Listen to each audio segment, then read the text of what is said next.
Chapter 67. Robert didn't investigate the town's secrets. He didn't believe that anyone who could establish a foothold here and enslave so many gnomes and gnolls was a simple character. If someone discovered his secrets out of curiosity, he didn't think he'd be able to escape unscathed. After all, there were at least 8, if not 10 merchant groups that went missing in the wilderness every year. In a place like the northern wastelands, there was no need to destroy the corpses after death. The gnomes, gnolls, and gnolls in the wilderness would destroy all traces. What surprised Robert was that the person in charge of the territory was Sullen's personal maid. She was also very beautiful. Robert swore that she was one of the prettiest women he'd ever seen in his life. Also, he'd traded the goods with her at the lowest price. During the negotiation, he'd been led by the nose. In the end, he'd agreed without thinking. By the time he'd realized it, the goods had already been traded. Su Len was lying in a rocking chair, sipping the black tea he'd just bought from Robert. Chris was wearing a black and white maid outfit. She knelt to Sullen's right. The loose maid outfit didn't look bloated on her at all. Her tall and slender body was faintly discernible under the skirt. Her white skin looked like beautiful jade. She had an elegant temperament. She was completely like a well-educated noble lady. This is all the information on Robert? Su Len took a sip of the black tea and chuckled. Yes, master. This Robert has already told me about how he peeked at the neighbor's sister bathing when he was young. Chris gracefully took the teacup and refilled Sullen's. Since we know his background, then let's deal with him, Su Len said after some thought. Other than selling some white sugar to Robert, have Xion take the merchant group to Cult. I need to let more people know about white sugar. Yes, master, Chris said respectfully. Su Len looked at Chris with interest. Looks like you're adapting well. Does master like it? Chris tilted her head and smiled seductively. Not bad. Su Len smiled. By the way, don't put milk and white sugar in the next tea. Chris found Sullen's request a little strange. To be honest, she had just made the black tea, and it tasted a little bitter. For this reason, she even asked Robert how to drink black tea. Then, according to the way the nobles in Florence drank their tea, she added fresh milk and sugar into the cup of tea to make it sweet, thick, and smooth. But judging from Sullen's expression, he didn't like this kind of tea. Chris didn't know what was so good about the bitter black tea, but Su Len liked it very much. How much sugar did master sell to Robert this time? Chris asked. How much sugar do we have in total? Last night, there were 600 bags of white sugar in the warehouse of the sugar refinery, and each bag was 1 kilogram. Sell him 50 kilograms of white sugar, and the price is 50 kinner per kilogram, Su Len said after thinking for a moment. Then he put down the teacup and stretched. After this transaction, tell Robert to bring some daily necessities next time. Clothes, blankets, pillows and so on. If you need anything, tell him to bring it. Ever since he came to the wastelands 2 months ago, he had almost forgotten the large velvet bed he used to have. Now that there was a sugar trade, he naturally wouldn't let himself suffer. And with Chris as his housekeeper, Su Len was finally freed from the tedious and repetitive labor. After listening to Chris's report, Su Len went to the training field in the Lord's castle. This was a field he had specially built for daily training. Ever since he came to this world, he rarely stopped his daily training. Although the daily training didn't give him much experience, it could increase his weapon proficiency. In the system, when a weapon's proficiency reached a certain level, he would receive a sure kill skill. These sure kill skills were very powerful, and unlike skills that consumed magic, they could be used with just a bit of stamina. Sullen's weapon of highest proficiency was the spear, followed by the long sword. He only touched on the other weapons slightly. After all, his energy and time were limited, and it was impossible to raise the proficiency of all weapons. When the space was small or indoors, he was used to using the long sword. Of course, he was best at the spear. Men were born to be good with the spear, and they had a natural talent for it. Moreover, if they trained well with the spear, it would be twice as effective against female enemies. Just look at Chris now, she was very obedient. Mr. Xion, is there anything Miss Chris wants from me today? Robert grabbed Xion's hand, and with his other hand, he secretly stuffed a heavy bag of money into Xion's hand. Xion shook the bag in his hand, and the pleasant sound of a kinnar rang out from inside. His face bloomed like a chrysanthemum. Brother Robert, don't worry. This is definitely a good thing and a very good thing. After putting the heavy bag of money into his pouch, Xian led Robert to the Lord's residence. Along the way, Robert was thinking hard about the benefits. He couldn't help but ask Xian a few times, but Xian only smiled and shook his head. Soon, the two arrived at the gates of the Lord's residence. Xian notified the barbarian warrior guarding the gates, and only entered after receiving permission. "Beautiful Miss Chris. Good afternoon." Robert bowed seriously. He didn't dare to underestimate this beautiful woman now. The deal a few days ago had left him with lingering fear. "No need to be so polite, Mr. Robert. Please have a seat," Chris said with a smile, and the whip in her hand cracked loudly. Then, a barbarian girl walked in and brought 2 cups of tea. "Thank you." Robert sat on the chair, but didn't drink the tea. Instead, he asked directly, "Miss Chris, may I know why you've called me here today?" "There are indeed some matters." Chris leaned lazily on the chair, the bright red fingernails on her slender white fingers particularly alluring. "You'll know once you try that cup of tea." Although Robert was a little curious, he still picked up the teacup. The tea was light red, and it was the black tea he had sold not long ago. He blew on it carefully, and then took a sip. A sweet taste rushed to his taste buds. "This is honey?" Robert's eyes lit up. "No, honey has a faint sour taste, and this cup of tea is completely sweet." "Is this white sugar?" "Mr. Robert, it is white sugar," Chris said with a smile. "This is what we're going to talk about today. How about it? Are you interested? P.S. Thank you, Eat Me Ku, for the 2,000 Qidian coins tip. Thank you, Chang'e's Ho-E, for the 500 Qidian coins tip. Thank you, Cold Flame, for the 500 Qidian coins tip." Chapter 68. "You have white sugar here?" Robert asked in surprise. "Of course." Chrissy nodded. "Didn't you drink it just now?" Robert looked at Chris in surprise. This pioneering territory deep in the wilderness actually had white sugar. One had to know that there weren't many places in the Kingdom of Florence that produced brown sugar, and white sugar was even rarer. Now, this small town with less than 1,000 people actually produced white sugar. Robert quickly regained his composure. He realized that he was going to be lucky this time. After sorting out his emotions, Robert continued, "Then, Miss Chrissy, how do you plan to trade for the white sugar? Tell me what you think first." Chrissy played with the leather whip in her hand without looking up. "We are willing to buy all the white sugar in your territory. We can even sign a contract. From now on, we are willing to buy all the white sugar in Sir Sullen's territory at a high price. At the same time, we will give you a 20% discount on all the resources you need," Robert said. "All white sugar? Robert, your Skylark Merchant Guild is quite greedy." Chrissy shook her head. "You want to monopolize the white sugar trade? You better give up on that idea." Robert wasn't surprised. As long as one wasn't an idiot, they wouldn't let a merchant guild monopolize all the white sugar. He still felt a little regretful. "How much white sugar can you sell us?" "We will be selling 50 pounds of white sugar this time. The price for each pound is 50 kinner," Chrissy said with a smile. 50 pounds of white sugar? Robert was shocked. 50 pounds wasn't a lot, but Cult City only produced about 60 to 70 pounds of white sugar a year. Now it had doubled. "No, 50 pounds is too little, and the price is too high. You should know that the price of white sugar in Cult City is 30 kinner. If we follow this price, we won't be able to earn a single copper. We'll lose money." Robert shook his head. "Mr. Robert, do you think I don't know the price of white sugar?" Crazy glanced at him and continued, 30 kinner is indeed the market price, but that's the price of white sugar. You should know how much white sugar is distributed, right? 15 caddies a year. That's all the nobles in Calent get. What's the price of the rest of the white sugar?" Because the production of white sugar was very low, half of the production of white sugar in the Kingdom of Florence was directly distributed to the nobles. Every noble had a fixed share of the white sugar, and the price of the white sugar was also fixed. There were more than 100 nobles in Calent City. With so many nobles sharing the 15 kilograms of sugar, each person would not even get half a kilogram. This amount was naturally not enough. However, if he wanted more white sugar, he would have to go to the market to buy white sugar. Of course, the price of white sugar in the market was much higher. The lowest price would be doubled. Moreover, the supply did not meet the demand.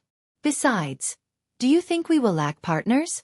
As long as we release the news of the sugar, those chambers of commerce will definitely flock to us, so we need to know where we stand.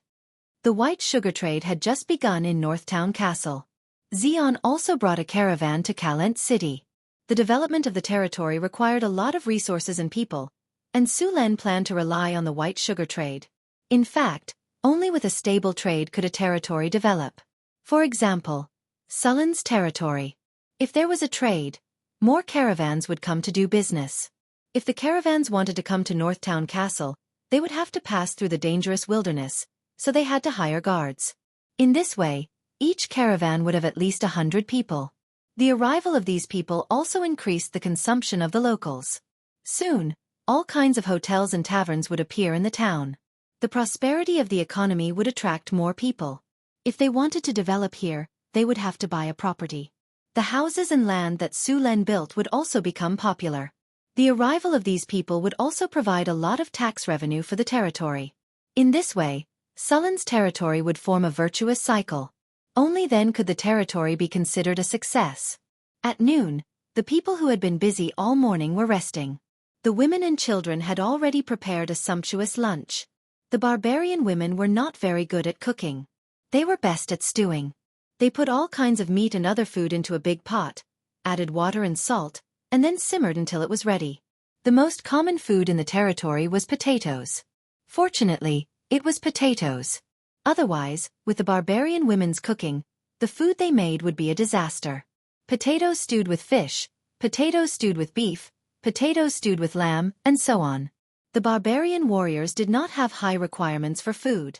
As for the goblins, kobolds, and gnolls, they were lucky to be able to eat as slaves. Su Len really missed the various delicacies of his past life. After 2 days of rain, the territory became muddy. The 2 days of autumn rain brought a slight chill. Under the Lord's orders, the serfs were seizing the time to farm. The Lord's promise gave the serfs hope again. As the poor people of this era, their requirements were actually very low. Su Len only gave them a faint hope, and they would work hard for it. As long as they worked hard, they would be able to eat their fill. Although there were only a few people living in a room, the room was dry and warm. It would not leak when it rained. There was a small room to shelter them from the wind and rain. The Lord also promised that as long as they worked hard for 5 years, they would be able to regain their freedom. If they continued to work, they would even be rewarded with land and houses. This was simply a gift for poor serfs like them. At the beginning of autumn, after the continuous autumn rain, the heat in the air had mostly dissipated. The potatoes planted in the fields had already sprouted. The first batch had already grown green leaves. These potatoes were the food for the northern castle to survive the winter. Other than these, the most common thing in the northern castle's warehouse was dried salted fish. These dried salted fish were specially made to replenish meat during the winter. There were also some dried meat that was already made. However, with the arrival of autumn, there would be less and less weather suitable for drying fish. The northern castle was now recognized by the system. Some of the resources near the territory were also included in the system. On the system's strategic map, there were not many resources marked in Sullen's territory. They were wood, iron, and fish resources. The other resources that were not found were not listed in the system. Currently, the only things that could be traded in the territory were various iron weapons and white sugar. As for wood, Sullen's territory was too far away from Blackstone City. It would be a loss to ship them there. P.S. Rolling on the ground, please recommend me. Chapter 69. In the smithy, a dozen blacksmith apprentices were forging ironware. There were now 2 blacksmiths in the smithy, and they were currently forging a batch of half-body armor. These half-body armor would also be sold as supplies. Other than sugar, these were the most profitable goods in the territory. Robert's caravan had brought 20 half-body armors and 40 battle axes. Similarly, the furs accumulated in the territory were also given to them to be sold. There were also some special furs among these furs, the furs of gnolls. The merchants of this era were definitely filthy. In any case, Su Len couldn't accept the furs of gnolls, but in Robert's opinion, the furs of gnolls were the easiest to get rid of. These furs were very popular in the black market. The height of the gnolls made them easy to make into leather coats, and the fact that they came from a humanoid creature made it even easier to process them. As for the fact that these furs came from a humanoid creature, No one cared at all. If Su Len was a little more greedy, he would have at least 1 or 2,000 furs from the gnolls he hunted before. Su Len brought a few barbarian warriors to the iron mine in the northeast of the territory. Yesterday afternoon, Su Len received a message saying that some gnolls had been discovered near the iron mine. There were only 10 barbarian warriors guarding the iron mine, and they couldn't spare any manpower to clear out the gnolls. Although the addition of the bear tribe had doubled the number of barbarian warriors, as the territory developed, there was still a shortage of manpower. The ships flowed down the river. With the ships, it was much more convenient to travel from the territory to the mine. Sullen's territory didn't have many war horses, so they couldn't form a cavalry. Moreover, the barbarians were all tall and large, and their weapons and equipment were over 200 kilograms. Ordinary war horses couldn't carry such heavy loads for long-distance raids. The ships flowed down the Whitewater River, and after half an hour, the group of people landed at the dock of the mine. There was already a barbarian warrior waiting at the dock. After a simple rest, Su Len led 10 barbarian warriors to the wilderness northeast of the mine. 2 barbarian warriors cleared the path with their axes, cutting down the dense bushes that obstructed their path. The rest of the barbarian warriors were vigilantly observing their surroundings. The wilderness was lush with vegetation. In many places, the weeds had grown to a height of 2 to 3 meters. It was very suitable for hiding. The barbarian warriors surrounded Su Len in the middle. In such an environment, it was very easy to sneak up on him. The weeds blocked his line of sight. Not far away, he could hear the sounds of some beasts running away in fear. There were many wild beasts in the wilderness, but the number of magical beasts was very small. Most of them had their own territories. In fact, the current territory of the human countries was cleared by the elves in the previous era. It was not until the elves returned to the elven forest that the land was occupied by other races. Later on, under the leadership of the human heroes, the humans defeated the orcs, drove out the giants and other races, and finally occupied the land. The earliest human nobles in this world were all heroes of the ancient times. Of course, they were heroes before they became nobles. Almost all of the pure-blooded ancient nobles in this world were descendants of those ancient human heroes. Of course, since the end of the Second Era, the number of nobles among the humans began to increase. It was also from that time that human kingdoms appeared. After walking for about an hour in the wilderness, their field of vision widened. The soil under their feet also turned into sand. This environment was not suitable for plants to grow. When the plants were not so lush, Su Len suddenly found a valley. Let's go check out that valley. The best place to live in this wilderness was the valley. If the gnolls were really here, it was very likely that they lived in this valley. The group continued to walk toward the valley. After about 10 minutes, Su Len suddenly smelled blood. Blood, it seems that we've found the right place. Smelling the blood in the air, Su Len signaled everyone to stop. He told everyone to spread out and guard the entrance of the valley. Su Len planned to catch all of the gnolls in one fell swoop. Seeing that the barbarians had spread out, Su Len gestured for everyone to move forward again. Then everyone moved toward the entrance of the valley. When they got close to the entrance of the valley, Sullen's expression was a little strange. The valley was unexpectedly quiet. A gust of wind blew, but other than the smell of blood, there was no movement inside at all. Su Len frowned and told everyone to stay where they were. Then, he ordered an agile barbarian warrior to carefully approach the entrance of the valley and sneak in. After a while, the barbarian warrior stood at the entrance of the valley and waved at everyone. Su Len then led everyone into the valley. As soon as they entered the valley, the smell of blood was several times stronger. Frowning, Su Len walked in. Soon, he saw a messy scene. This was indeed a gathering place of gnolls. Looking at the scale, there were at least 500 gnolls. However, it was now completely destroyed. In the center of the valley, there were more than a dozen bonfires of various sizes. Beside the bonfires were a large number of gnoll remains. The flesh on the remains had been eaten clean. Even the hard skulls had been smashed and the brains inside had been swallowed. Su Len frowned and looked around. There were at least a few dozen gnoll remains here. There were not many traces of battle in the gathering place. Other than the gnoll remains, there were no other corpses found. Obviously, the difference between the two sides was huge. The gnolls did not even cause any casualties. Of course, it was also possible that the attackers took away the bodies of their companions when they left. However, Judging from the traces at the scene, the probability of that was very low.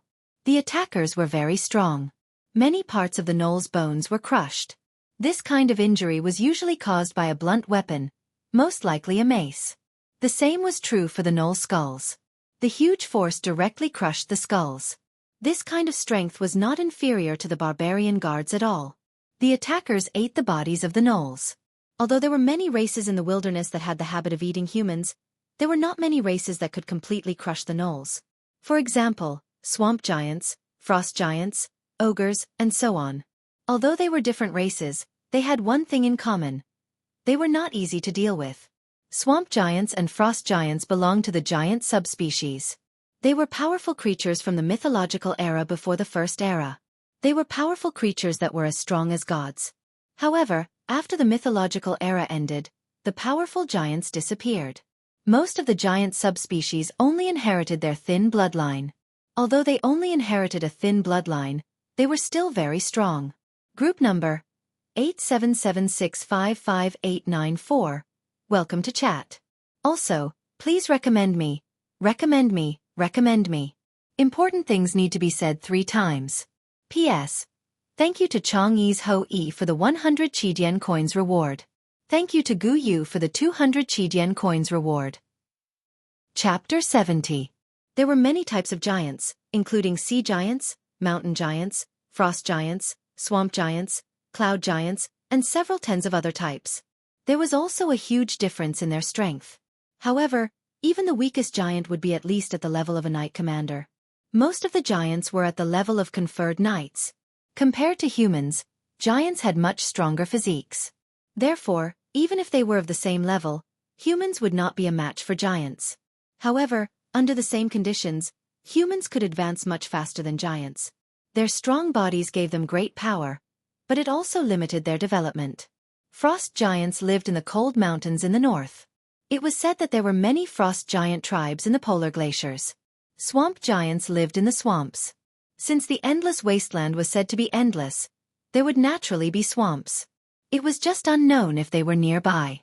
In addition to these giant subspecies, the ogres were also a very powerful creature. An adult ogre was 3 meters tall and had a strong body. Its weight could reach 150 kilograms. This creature was very powerful, and its strength was not inferior to the giants. Ogres also lived in tribes. Ogres were also an intelligent race. Although their intelligence was very low, different ogre tribes had their own legacies. They knew how to forge weapons, make armor, and tame wild beasts. They would also capture other intelligent creatures as slaves. An ogre tribe in the wilderness would usually enslave a large number of goblins, kobolds, and gnolls as slaves. They would make them mine ores, forge weapons, and so on. When there was a shortage of food, they would serve as food reserves. Although most ogres had low intelligence, ogre mages would often appear in ogre tribes. Ogre mages were very intelligent. They were usually the rulers of ogre tribes. Moreover, there was a very low chance of 2-headed ogres appearing among the ogres. 2-headed ogres were even more powerful. They were even born with the ability to cast spells. Every 2-headed ogre that grew up would be a powerful spellcaster. After a detailed search of the valley, Sulen finally found a few clear footprints near the water. The footprints were very large, and they were left by bare feet. The shape of the feet was similar to that of a human's, perhaps 2 or 3 times larger than a human's. In his mind, he could roughly guess what had happened here. One night, a gnoll tribe living there was suddenly attacked by a group of powerful monsters. The gnolls resisted, but their resistance was defeated after a long time. Facing the attack of hundreds of gnolls, the group of attackers had almost no casualties. After defeating these gnolls, the attackers did not leave. Instead, they held a gnoll barbecue party in the valley. They barbecued and ate all the dead and injured gnolls. After killing the gnolls, the attackers did not stay for long. Instead, they escorted a large number of gnoll captives out of the valley. As for where they went, Sulen did not know for the time being. However, such a group of powerful attackers was a great threat to Sulen's territory. This valley was not too far away from Sulen's territory. The straight line distance was at most 50 or 60 kilometers. The distance was too close. Just like the ice Quetzalcoatlus, their range was at most 300 kilometers. The monsters that attacked the jackalans needed to occupy at least 50 kilometers of land to ensure an adequate supply of food. Judging from the scene, these attackers were carnivores. In other words, once they lived here, Sullen's territory would be the biggest threat, so Su Len had to get rid of this group of attackers. Su Len released all the barbarian warriors to look for clues. These barbarian warriors were very powerful. Even if they encountered the monsters that attacked the jackalans, they would not be in danger for a while. Even if they were besieged, they would be able to hold on until Su Len arrived. After scattering to look for clues, Su Len sat at the entrance of the valley and waited. Soon, about 10 minutes later, a barbarian warrior found some clues. After all, these attackers left with hundreds of jackalan captives. With so many people, they must have left a lot of clues. When all the barbarian warriors returned, Su Len followed them to look for clues. The place where the clues were found was not far from the valley. It was located in the south of the valley. When the group arrived, they found many footprints here. The direction of the footprints was south. The group did not delay and followed these footprints to the south. With hundreds of people walking, a new road was created, so Su Len and the others moved very quickly. After walking along this road for about half an hour, Su Len suddenly found a flag. It was made of a pair of stones, about 1 meter tall. There was a wooden pole in the middle with a jackalan skeleton on it. On the pile of stones below, there were also some sharp wooden stakes that pierced the skulls of other humanoid creatures. Seeing this symbol, Su Len understood that it was a group of ogres who attacked the group of jackalans. The pile of stones in front of him was a symbol of the barbarians. This meant that this was the territory of the ogres. They were the masters of this territory. If other races entered here, it would be trespassing on their territory. Just like how Su Len would build beacon towers and stone signs at the border of his territory, the barbarians would also leave these in their territory. An ogre tribe. Su Len rubbed his chin. It seemed that he could move his body again. Ogres were not friendly to most races. After all, they liked to eat all kinds of intelligent creatures. In their knowledge, there was no trade at all. If they needed something, they would just take it. In their knowledge, humans who entered their territory were food. Su Len looked at the symbol. The soil was still very new, so it should have been built a long time ago. This ogre tribe should have moved here recently. Perhaps this ogre tribe was defeated by other tribes, or perhaps their original territory could no longer support them. In any case, they were now near Sullen's territory. If one wanted to occupy a piece of land in the wilderness, one could not just leave a mark here. One had to defeat all the surrounding tribes and force them to acknowledge one's existence. If this ogre tribe had come earlier, it was very likely that they would have been part of the Allied army last time. The surrounding tribes had been mostly wiped out by Su Len. Other than Su Len, no other tribe was a match for these ogres. Chapter 71.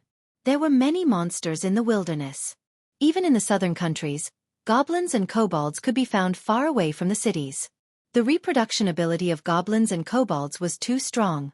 A pair of goblins could give birth to a dozen to 20 goblins in a year.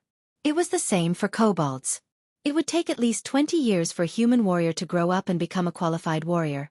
Of course, once the training was complete, a group of elite human soldiers could easily defeat goblins and kobolds that were 10 times their size. Humans had even less of an advantage against the ogres. Ogres ate meat from birth and grew much faster than humans. If it wasn't for the lack of food, the number of ogres would have multiplied by several times. It was also because of the small number of ogres that humans were able to drive them into the wilderness. Su Len went around the flagpole and continued to advance towards the ogre camp. Since the ogres had captured a large number of gnolls as slaves, it meant that they would build a tribe here. After entering the territory controlled by the ogres, Su Len and his party became much more cautious. The ogres were not weak like the goblins, kobolds, or gnolls. A single adult ogre warrior could easily take care of a small group of human soldiers. According to human classification, an ogre was a knight. An adult ogre was more than 3 meters tall, wore armor, and wielded a giant mace. Although the mace looked ugly, it was very powerful. Even a knight's plate armor would be dented by the mace. Getting hit by the mace would be considered a light injury. The ogre warriors were even more powerful, and he didn't know how big the ogre tribe was. The land in the wilderness did not have an owner, but it was not easy to conquer it. Even Calent City took hundreds of years to expand its territory from a few dozen kilometers to the current northern provinces. Of course, this was because the Kingdom of Florence was at its peak at that time, and it could only achieve this with the power of the entire country. It had been over a century since the provinces of the Northlands had expanded outwards. Even so, monster attacks in the northern provinces were several times more than those in the southern provinces. The forests, mountains, lakes, and other monsters in the territory were like weeds. They would appear clean after a few months, but they would appear again. As they continued forward, more and more traces of ogres were discovered. Su Len and the rest slowed down. They could encounter ogres at any time. Soon, Su Len saw two ogres carrying mace and wearing crude armor walking towards them. The two ogres were about 3 meters tall and had yellow skin. They wore tattered fur and heavy armor on their shoulders, chests, and wrists. The armor was probably made by them. Due to their limited technology, they could only make it very thick. There was a foot-long iron spike on the armor. The mace in their hands weighed at least 50 kilograms. The surface of the mace was dark red, and there were even pieces of meat hanging from the spikes. The intelligence of an ogre wasn't high. An adult ogre's intelligence was about the same as a wolf's, but it would be a big mistake to treat them as idiots. These seemingly stupid creatures possessed powerful combat instincts. Even an experienced warrior would have to be extremely careful. Seeing the two ogres approach, Su Len made a hand gesture. The group hid in the bushes at the side. Taking out the spear from his storage space, Su Len slowly adjusted his posture. The other barbarian warriors also lowered their breathing and stared intently at the ogres walking towards them. The two ogres did not notice that there was much around them. They quickly walked to where Su Len and the rest were lying in ambush. Su Len, who had been waiting for a long time, moved and stabbed the spear in his hand. The sharp spear pierced through the back of the ogre's heart. The ugly armor on the ogre's body didn't provide any protection at all. The spear pierced through the gaps in the armor. A one-shot kill. The spear pierced through the heart and came out from the front. The ogre, who was over 100 kilograms, was pierced through like a stick of candied fruit. Large amounts of dark red blood spurted out from the wound. Sullen's spear swept horizontally. The heavy ogre's body was like a giant sandbag as it slammed into the other ogre that was about to charge over with its mace. Bam! The corpse of the ogre sent the other ogre flying. Its large body rolled a few meters on the ground. Before it could react, a giant axe came crashing down on its head. Smelly blood splattered. The ogre's ugly head spun and rolled to Sullen's feet. Stepping on the ogre's head, Su Len shook his spear and shook off the blood on it. After the barbarian warriors dealt with the two ogre corpses, the group continued to explore the depths of the wilderness. Su Len was prepared to find the ogre's camp and destroy it. He did not want to have a ticking time bomb near his territory. If he did not get rid of these ogres, he would not be able to sleep well. After dealing with the ogre corpses, Su Len and the group continued forward. This time, they did not take the path that the ogres had opened. Instead, they took a detour. Not long after they walked, there was movement in front of them again. "It's the gnolls," a barbarian warrior said in a low voice. Pushing aside the weeds, Su Len quickly discovered the group of gnolls. It was a small group of gnolls. There were only a dozen of them. They had tamed 3 aardwolves and a dozen goblins and kobolds as slaves. The group of gnolls seemed to be in a difficult situation. There were no young gnolls in the group. All of them were adults. It was obvious that they had survived a battle. They were probably the ones who had lost. These gnolls were lucky to have escaped. Su Len was not going to be polite with the experience points that were delivered to him. He gestured at the barbarians, and the barbarians quietly crept forward. "Charge!" The barbarian warrior's figure appeared from the bushes. In an instant, he crossed a dozen meters and swung the giant axe in his hand across the waist of the gnolls. The sharp battle axe cut through the muscles, broke the spine, and split the gnolls in half. The sudden attack of the 10 barbarians did not give the gnolls any chance to fight back. They were killed by the barbarian warrior in a breath's time. The remaining goblins and kobolds were scared out of their wits. They scattered and tried to escape. Whoosh! Hand axes flew out. The goblins and kobolds did not even manage to run a few steps before they were hit in the back or the head by the sharp hand axes. The sharp blade of the axes almost completely sank into their bodies. The battle was over in a breath's time. P.S. Thank you for the 3,500 Qidian coins tip. Thank you for the 1,000 Qidian coins tip. Please recommend me. Please recommend me. Please recommend me. Important things have to be said 3 times. Thank you for all the tips you've given me during this period of time. I'll add more chapters today. Omega. Chapter 72. After finishing the battle and cleaning up the battlefield, the group continued to follow the traces left behind. Su Len didn't encounter any more gnolls for the rest of the journey. After crossing a hill, Su Len finally saw the ogre's camp.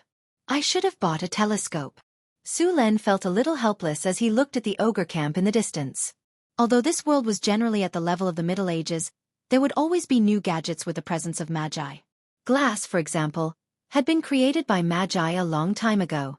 Its main purpose was to be used as a tool for experiments. Telescopes belonged to this category as well. Normal telescopes cost around 20 kinner, but if they were enchanted with special magical effects, the price could go up to several thousand kinner. For example, if they were enchanted with eagle eye or night vision. The ogre camp was built halfway up a mountain. At this moment, large numbers of gnolls, kobolds, and gnolls were building the camp under the whips of the ogres. Towering gnolls at the foot of the mountain were chopping down logs. After some simple repairs, these logs were transported to the camp halfway up the mountain. Thick logs were smashed into the ground one by one, while the gnolls and kobolds cleared the rocks under the whips and piled them up into a stone wall. It was obvious that the ogres wanted to build a fortress here. Plumes of black smoke rose from within the ogre camp. Large furnaces could be seen even from afar, and a few tall ogres were forging weapons. Although the ogre blacksmith's weapons were crudely made, with the ogre's strength, as long as they were sturdy and had enough weight, they would become killing machines in their hands. Sullen's expression was grave. There were at least 100 ogres in this camp. If they were unlucky, there might even be 200 ogres. In addition, there were even more gnolls, and kobolds as slaves. The ogre camp was very powerful. This camp was already more than half completed. With the ogre's speed, this simple fortress would be completed soon. While the ogre fortress looked ugly and the buildings were in a mess, the entire fortress was built from thick logs. At the same time, it was supported by stacked stone walls. There was no need to doubt the fortress's sturdiness. There were many slaves working, and many of them were nailed to death with wooden stakes. None of the slaves dared to slack off. If they were found slacking off, the nearby ogre supervisors would lash out with their leather whips. With the ogre's monstrous strength, even gnolls would be torn apart with a single lash, while goblins and kobolds would be half dead. These slaves who had lost their ability to work would not be abandoned. Instead, they would be killed by the ogres as food. The ogres weren't worried about a lack of manpower. If too many slaves died, they could just go to the wastelands and capture another batch. After all, there were many monsters in the wastelands. An ogre tribe of 100 or 200 people was not considered small. More importantly, such an ogre tribe was likely to have an ogre wizard. It should be known that ogre wizards were not easy to deal with. Unlike many spellcasters who had weak bodies, ogre wizards were completely proficient in both magic and martial arts. They had a tyrannical body while also possessing impressive spellcasting abilities. Although the spells that ogre shamans knew were limited, they could basically cast spells without chanting. They were much stronger than normal human spellcasters. Without special training, it was difficult for human spellcasters to master the technique of instantaneous spellcasting. Ogre shamans liked close combat. Other than being a wizard, they were also warriors who were proficient in close combat. Other than that, ogre shamans were also very intelligent. Normal ogres had an intelligence of around 5, which was even lower than wolves. However, ogre shamans were completely different. Their intelligence was usually above 16. You guys hide here. I'll take a closer look. Su Len looked around and left the barbarian guards here. He was going to take a closer look. Boss, you stay here. We'll go investigate. That's right, boss. Let us go. As soon as Su Len finished speaking, the barbarian guards all objected. They were very clear about the power of the ogres. Although they had easily killed 2 ogres before, the ogres were not to be trifled with. All right, all of you stay here. These ogres are nothing in my eyes. Su Len directly ordered. To be honest, if he went all out, it wasn't impossible for him to win against these ogres. However, this was not a game, and monsters would not run away. If he couldn't clear out these ogres in one go, the wandering ogres would be a greater threat to his territory. After all, he couldn't always patrol his territory. Moreover, his territory was so big that there were bound to be areas that he couldn't take care of. Therefore, the best way was to kill all the ogres in one go. Su Len put away his spear and disappeared into the bushes. Although the ogres looked dumb, they were not slow. Moreover, ogre shamans could use bloodthirsty berserk. This berserk was even scarier than the barbarian berserk.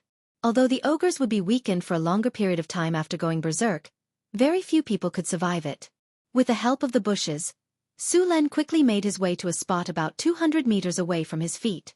At this point, it would be difficult for Su Len to get closer. The ogres were not as unprofessional as the gnolls. They had long since cleared away the weeds near the camp. After observing for a while, Zhao Fu's heart sank. The ogre tribe in front of him was a powerful enemy.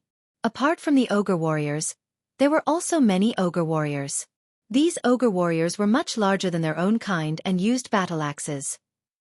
Moreover, the battle axes in their hands were larger and heavier than the ones used by the barbarian warriors. Apart from the battle axes, they were also equipped with cast iron armor, throwing spears, and heavy flying axes.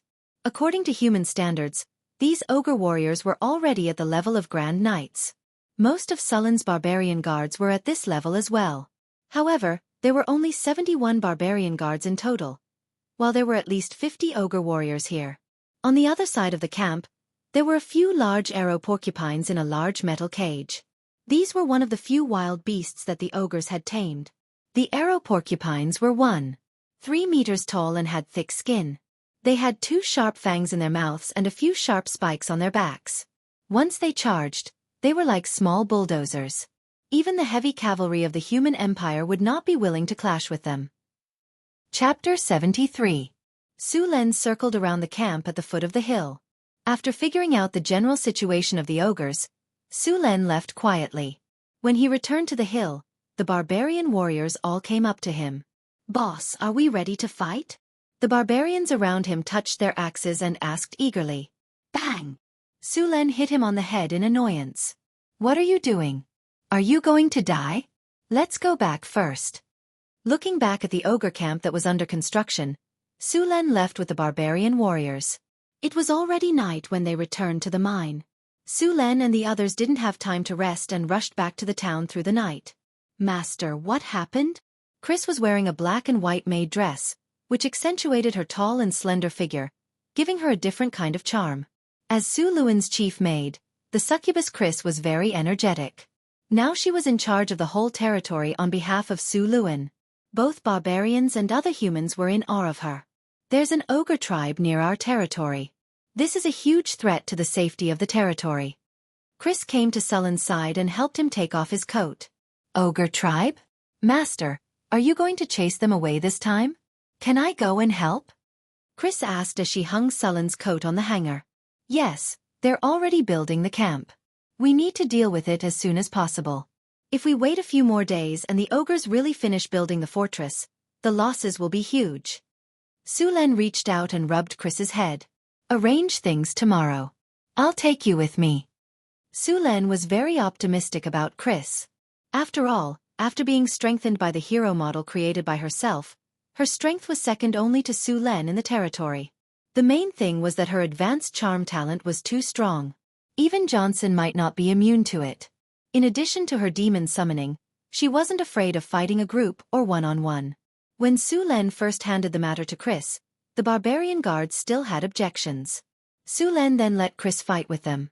During the duels, Chris would summon 1 to 5 demons and then hide behind the demons with her leather whip. From time to time, she would cast a few spells to harass them. Even Johnson couldn't handle it. If the barbarians were to gang up on her, it would be even easier. Chris's advanced charm could easily make half of the barbarians betray her and then gang up on them. After this battle, no one in the territory objected anymore. Not only was Crazy's strength impressive, but she was also very good at managing the territory. In the past, there were goblins, kobolds, and gnolls who could take advantage of the negligence of the management to slack off. Now, they were all obedient to her. She could work during the day and warm his bed at night. Such a capable and durable maid was exactly what Su Len needed. As a succubus, Chris knew too many tricks. As an experienced driver in his previous life, even Su Len was amazed. Now, in this world with supernatural powers, she could achieve skills that couldn't be achieved in his previous life. Chris had spell-like abilities and mastered some small evocation spells, which could make things more interesting. Su Luan also learned a lot of ways to control power from her. For example, his Thunder Lightning Spear. He could now control the power of lightning to wander around his body. With the power of lightning, the Thunder Lightning Spear had been upgraded to a plasma cannon. Even the succubus with her demon resistance couldn't withstand it. It was a sleepless night. The next day, Su Len woke up energetically. He opened his arms and let Chris help him get dressed. Then, they had a simple breakfast. At about 8:30 in the morning, Su Len brought Chris to the barracks in the town. At this time, all the barbarian warriors in the town had gathered on the field. Sullen's barbarian guards had 71 barbarian warriors. Apart from the 10 barbarian warriors stationed at the mine, there were another 10 guarding Xion's caravan. Now, there were only 50 barbarian warriors in the territory. Su Len planned to leave 10 barbarian warriors to guard the town. He and Chris would then lead the rest of the barbarian warriors to clear out the ogres. In addition to the serfs, there were more than 300 barbarian women and children in the town. These people had also undergone simple training. After Su Len built the barracks, he arranged for all the people in the territory to undergo militia training. So, as long as the alarm was rung, a militia team would immediately be pulled out. Moreover, the barbarian soldiers were much stronger than the Florentine militia. Although the female barbarians were not as strong as the male barbarians, they could survive in the harsh environment and dangerous wilderness. The strength of these female barbarians could be imagined. The smithy in the city had been forging equipment all this time. There was no problem in arming 100 soldiers. He left Boulder in the camp to command. After escorting the caravan and clearing out the monsters around the territory, Boulder had been upgraded to a barbarian giant axe warrior during this time. After handing over the safety of the territory to Boulder, Su Len went to the tower of the territory and dismantled the 8 ballistae. He was going to bring the ballistae with him for this attack. The ballistae were not light. Fortunately, these barbarian warriors were all big players. Each of them could share some of the load. If it were humans transporting the ballistae, they would not be able to move it without a few carriages.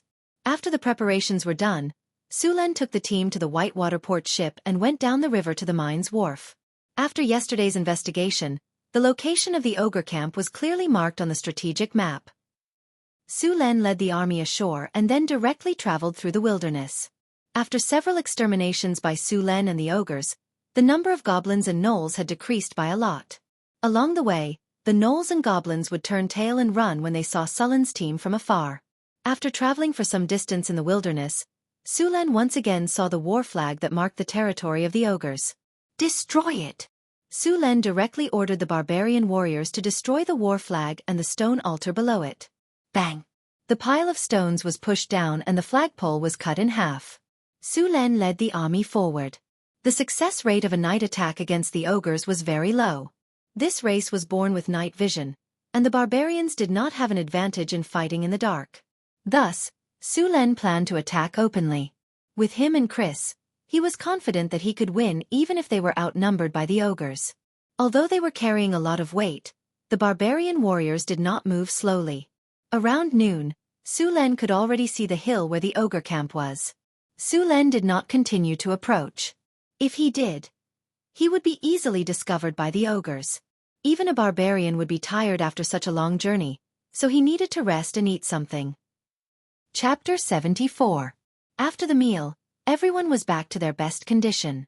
Su Len began to instruct the barbarians to assemble the ballistae. After half an hour, all 8 ballistae were assembled. Su Len tested the ballistae and made sure there were no problems before setting off again. As they approached the ogre camp, it was difficult for Su Len and the rest to hide their tracks from the ogres. However, there was no need to hide here. When Su Len and the rest appeared at the foot of the mountain, the gnolls had already discovered them. Ogre camp. A muscular ogre sorcerer raised a heavy spiked club and roared, "Prepare for battle! All ogre warriors, gather! You fools, the enemy is at our doorstep. Gather the slaves and give them weapons. Kill anyone who dares to escape. Tell them that as long as they kill one enemy, I'll give them freedom." A deafening roar sounded, and all the ogres began to move. After the ogre wizard gave the order, the construction of the camp immediately stopped, and all the ogres gathered the slaves. Crude weapons were distributed to the slaves. Goblins, kobolds, and gnolls were all used as cannon fodder. These slaves were all captured from the ogres' destroyed tribes. After experiencing that crushing battle, they were scared out of their wits. Even if they had weapons, they didn't dare resist. When they heard the ogres say that as long as they killed one enemy, they would be able to obtain freedom, their originally dim eyes immediately turned to the human army at the foot of the mountain. As a warrior race, the ogres were prepared for battle very quickly. All the ogres, regardless of gender, were armed. They had thick and heavy breastplates, heavy and ugly gauntlets, and spiked pauldrons. Every ogre carried a spiked club or a giant axe, while the ogre warriors also carried 3 javelins. These ogre warriors looked even more ferocious. Their faces were painted with some unknown paint, and some even had horns. Their faces were covered with messy tattoos, and many ogres also had strange tattoos on their bodies. Warriors of the Warhammer tribe. Someone dares to invade our territory. Tell me, what should you do? The ogre wizard on the platform roared. Smash their heads and eat them. The ogres roared, and the surrounding slaves trembled in fear. Some of them even dropped their weapons to the ground. Pah! There was a loud crack of a whip. The kobold that had dropped its weapon was instantly whipped to the point of almost dying. The surrounding slaves quickly dodged, and a fully armed ogre walked over and hacked the kobold to death with an axe, then hung the corpse on a wooden stick. A few other ogres opened the cages in the camp and chased out a few porcupines that weighed over 1,000 kilograms. These porcupines had a pair of sharp tusks, and their backs were covered in thorns. Just one look at them was enough to make one tremble in fear. The ogres would always use the domesticated porcupines and slaves as cannon fodder in every battle. They would use them to exhaust the enemy's strength, and the ogres would follow behind the cannon fodder. If the enemy's camp was broken, the ogres would swarm forward. If the cannon fodder suffered heavy casualties, they would attack with javelins. Su Len didn't increase his speed when he saw the ogre army gathering. He continued to advance at his original speed and stopped when he was about 400 meters away from the foot of the mountain. Ogres were creatures that were very good at defense. They advocated offense, especially when they saw that the enemy's numbers were far inferior to theirs. They would take the initiative to attack. As expected, after the ogre army had gathered, the ogre wizard led them to the foot of the mountain. At the front were various slaves, and behind them were ogres driving the porcupines. The messy formation looked like a motley crew, but if you were careless, these cannon fodder would make you suffer. Dong dong dong. The dull sound of war drums sounded. A topless ogre held a pair of unknown monster leg bones and hammered the war drum with force. The sound of the war drum was very deep and penetrating. It could be heard clearly on the battlefield. As the war drum sounded, the ogres became violent. The slaves at the front seemed to have gained courage at this moment, and they all waved their weapons and screamed. Su Len frowned slightly. When the war drum sounded, he felt a wave of mana. It wasn't strong, but it covered the entire battlefield. The ogre's actions were likely the result of the war drum. Humans! The ogre wizard stood on a wooden platform and roared. This is the territory of the Warhammer tribe. You dare to attack Wizard Kaladin's tribe? I will kill all of you and imprison your souls in the abyss until the end of the world. Wind! Su Len said coldly. He pulled the reins and came to the front of the battle formation. At this time, Su Len had already put on the beast face armor and held a 2-meter-long spear. Ogre! Su Len pointed with his spear. I don't care what wizard Kaladin you are. Get out of this land immediately. Otherwise, I will kill all of you. Sullen's body was dancing with lightning, and his voice was like thunder on the battlefield. The ogre wizard was not afraid at all. Humans! You have successfully angered me. I will personally chop off your sack and make it into a wine vessel. Following his roar, the war drum became more and more frequent. The rapid beat of the war drum was like a heartbeat, making it hard to breathe. All the slaves rushed towards the human battle formation under the ogre's command. The slaves' eyes were bloodshot, and there was no longer a trace of fear. They howled and rushed towards the humans.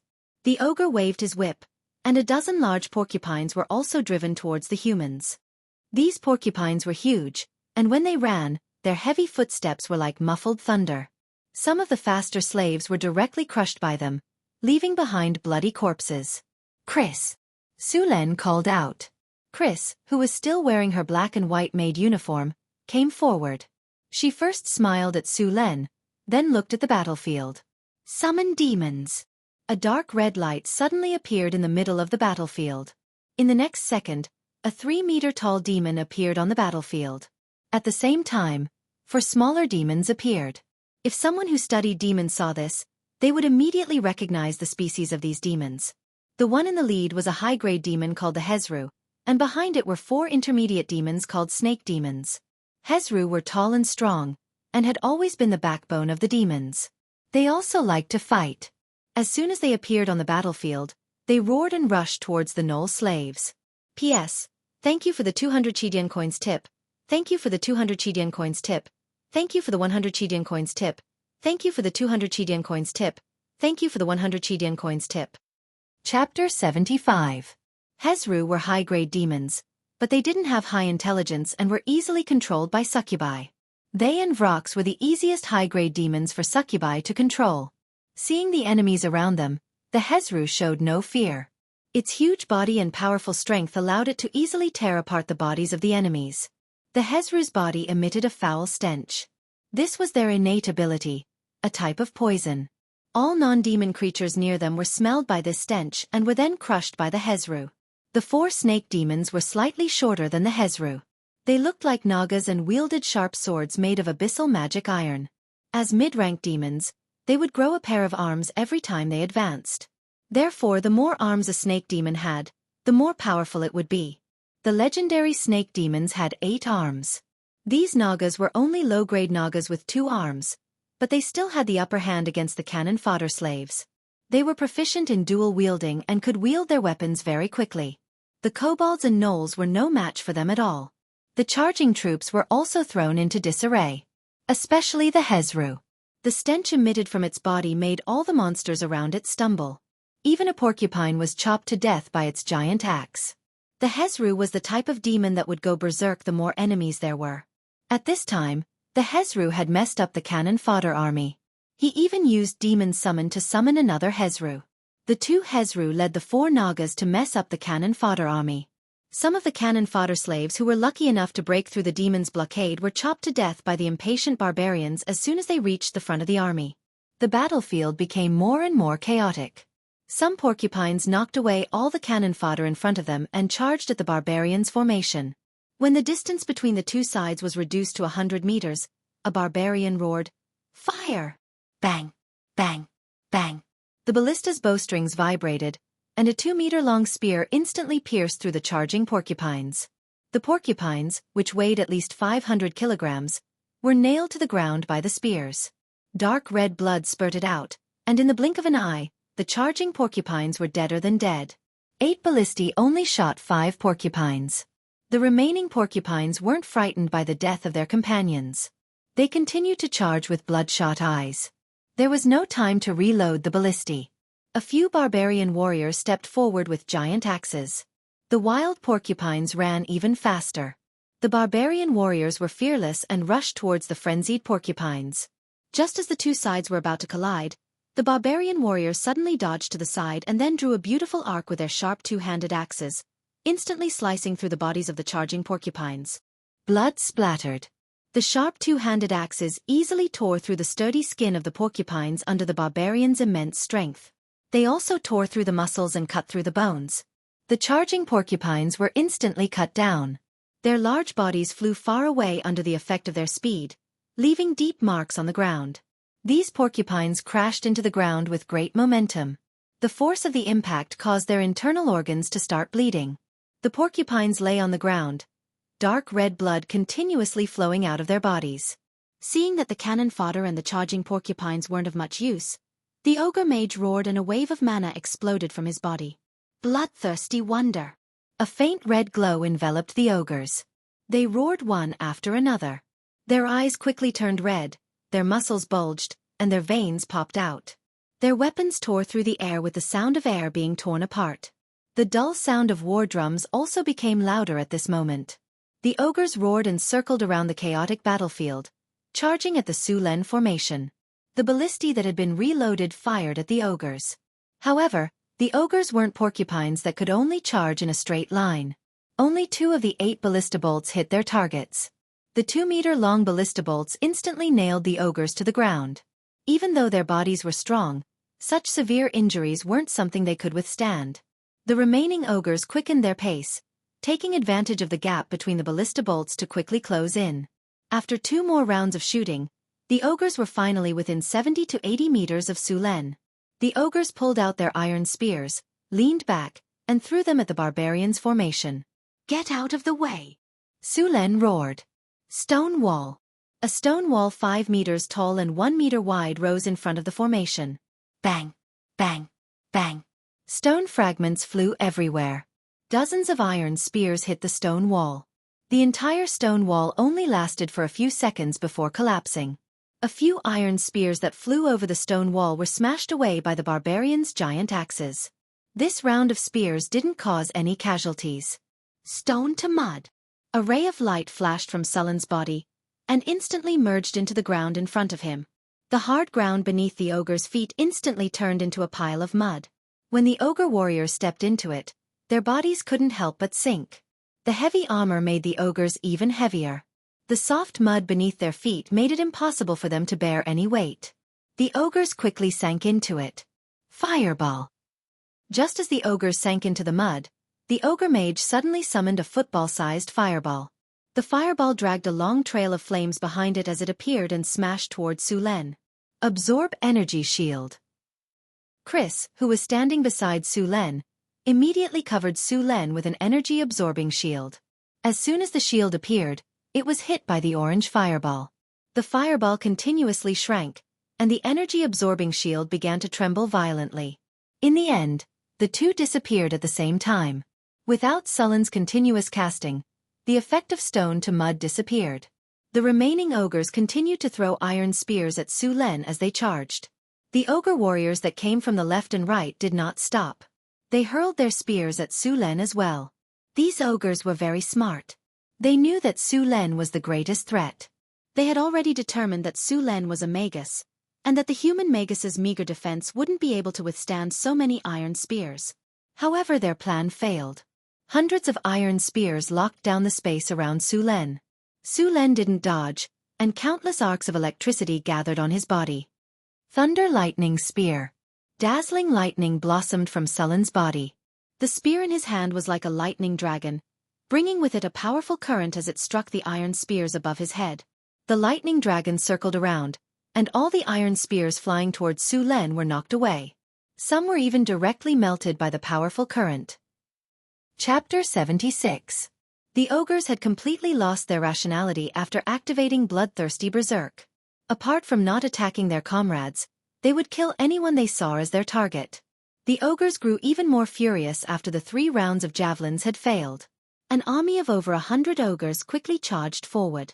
The ballista was quickly loaded under the control of the barbarian warriors, and then 2 to 3 meter-long bolts were fired one after another. The powerful bolts directly pierced through the ogres' bodies. Even with the protection of their heavy armor, it was useless. If it weren't for the fact that the ballistae took too long to load and there were too few of them, they would have been able to make the ogres suffer greatly. Seeing the ogres getting closer and closer, the barbarians fired the last volley of bolts and picked up their weapons. Raise morale. A ray of light spread out from Sullen's body and enveloped all the barbarians in an instant. The barbarians' morale rose even higher. Mystic Ice Slash. 3 ice blades instantly appeared in front of Su Len. The next second, the razor-sharp blades flew out and tore the ogres in their path apart. The ogres fell like wheat being cut down. Almost all of them were killed in one hit. There were still traces of ice on their bodies. After tearing apart a few ogres, the ice blades continued forward for a short distance before shattering and disappearing. In the blink of an eye, 7 or 8 ogres had been killed. The deafening sound of war drums continued to reverberate. The barbarians also activated berserk and charged forward. Against the berserk ogres, the barbarians showed no signs of weakness. 40 barbarians easily blocked the ogres' charge and fearlessly clashed head-on with the ogres. Their half-body armor didn't affect their agility at all. Their sharp 2-handed axes were impenetrable. These barbarians weren't any weaker than the ogres. In fact, They were even a little stronger. Their equipment was also a lot better. The only problem was that they had less than half of the ogres. Asterisk boom. Asterisk Su Luan brandished his spear, and the head of an ogre that rushed up burst open like a watermelon. Crazy waved the whip in her hand and activated her innate ability. The ogre warriors around her were easily controlled by her and raised their spiked clubs to attack their comrades. The battlefield did not turn out as the ogre adepts had imagined, where the humans were defeated by the ogre army. In just a dozen minutes, the ogre's casualties continued to rise. The ogre adept raised his head and roared. He raised his giant spiked club, which was even larger than an ordinary ogre's, and charged at Su Len. As he charged forward, he also cast spells. The radiance of spells appeared around him, and the ogre wizard's speed instantly doubled. Haste. Herculean strength. Stone skin. Fireball. The ogre wizard's casting speed was very fast. All the spells were released in the time it took to take a breath. A fireball directly blew up a snake fiend that was blocking the way, and the ogre wizard accelerated all the way. The ogre wizard's strength was off the charts. The giant spiked club swung and smashed a snake fiend into meat paste. A barbarian warrior swung his giant axe and was sent flying. Even his steel half-body armor was deformed. Su Len did not let the ogre wizard do as he pleased. Apart from a few of the most powerful barbarians, the rest of the ogre wizards were no match for him. Thunder lightning spear. Powerful lightning exploded from Sullen's body. Blue lightning flashed back and forth in the surrounding air. The powerful lightning immediately numbed two ogre warriors and charred their bodies. Asterisk clang. Asterisk an iron spear flew towards Su Len. The ogre wizard quickly threw out 3 more iron spears. Su Len swept his spear and sent the spear flying. He then rushed towards the ogre wizard in a flash. Exploding flames. Large amounts of fire elemental quickly gathered towards the ogre wizard. The orange fire elemental energy emitted violent energy waves, and a fireball that was twice the size of the previous one quickly appeared. Forbidding magic. Su Len immediately used forbidding magic the moment he sensed the fire elemental energy gathering. Although the effect of forbidding magic was powerful, it was also instantaneous. The range of the spell was not very far. The ogre wizard looked at Su Len with a sinister smile. Violent fire elemental energy quickly gathered in his hands. He was about to throw the fireball in the next second. However, at this moment, a surge of energy suddenly shrouded him. The elemental energy that he was so familiar with suddenly became difficult to control. The fireball that was about to take shape immediately dissipated. When he wanted to cast a spell, he realized that all the elemental energy seemed to be isolated from him. No matter what he did, there was no reaction. Just as the ogre wizard was stunned, Sullen's agile figure quickly rushed up. He swept the spear in his hand, and the ogre wizard's heavy mace cracked open. His body involuntarily stepped back. Asterisk clang. Clang. Clang. Asterisk the sound of metal clashing could be heard continuously. Sullen's spear was like a torrential downpour, relentless and unending. The ogre wizard continuously used his mace to block. The powerful force made the ogre wizard's arms go numb, even though he was buffed with potency. Every time he blocked, he would involuntarily step back. Sullen's strength was obviously higher than his. The ogre wizard was exhausted from the barrage of attacks. He could not retaliate at all. The giant mace in his hand kept cracking open under the intense collisions.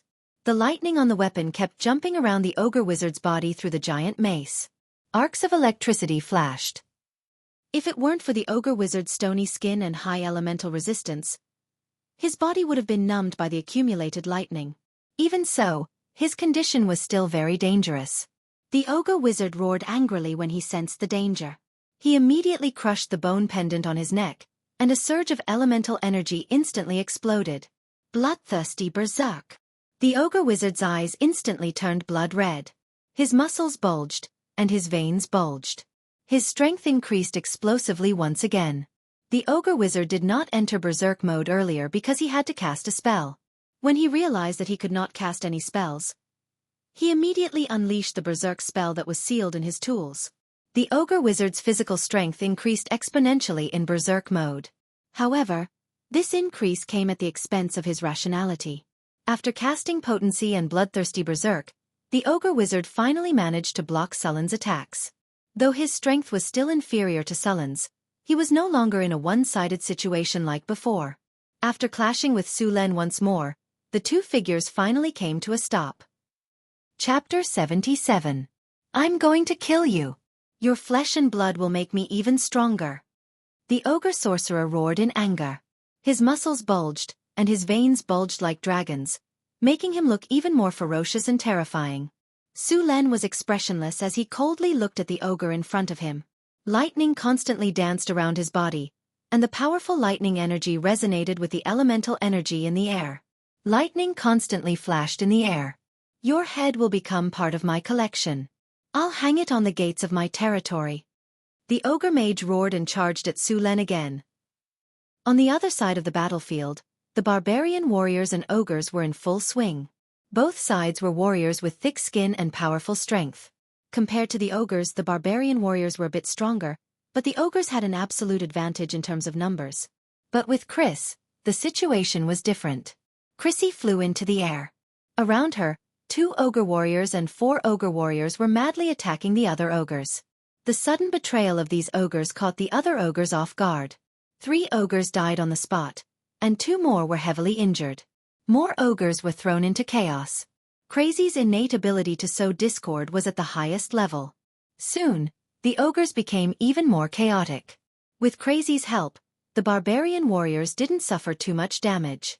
Ogres didn't have a sense of teamwork, and neither did barbarians. Although Su Len had taught them many times, these barbarians could only be rash when their blood rushed to their heads and they went berserk. An ogre's bone-shattering hammer swept across, but the barbarian warrior didn't back down. He swung his 2-handed axe in a roundhouse chop. The sharp axe spun with great force and directly broke the ogre's bone-shattering hammer.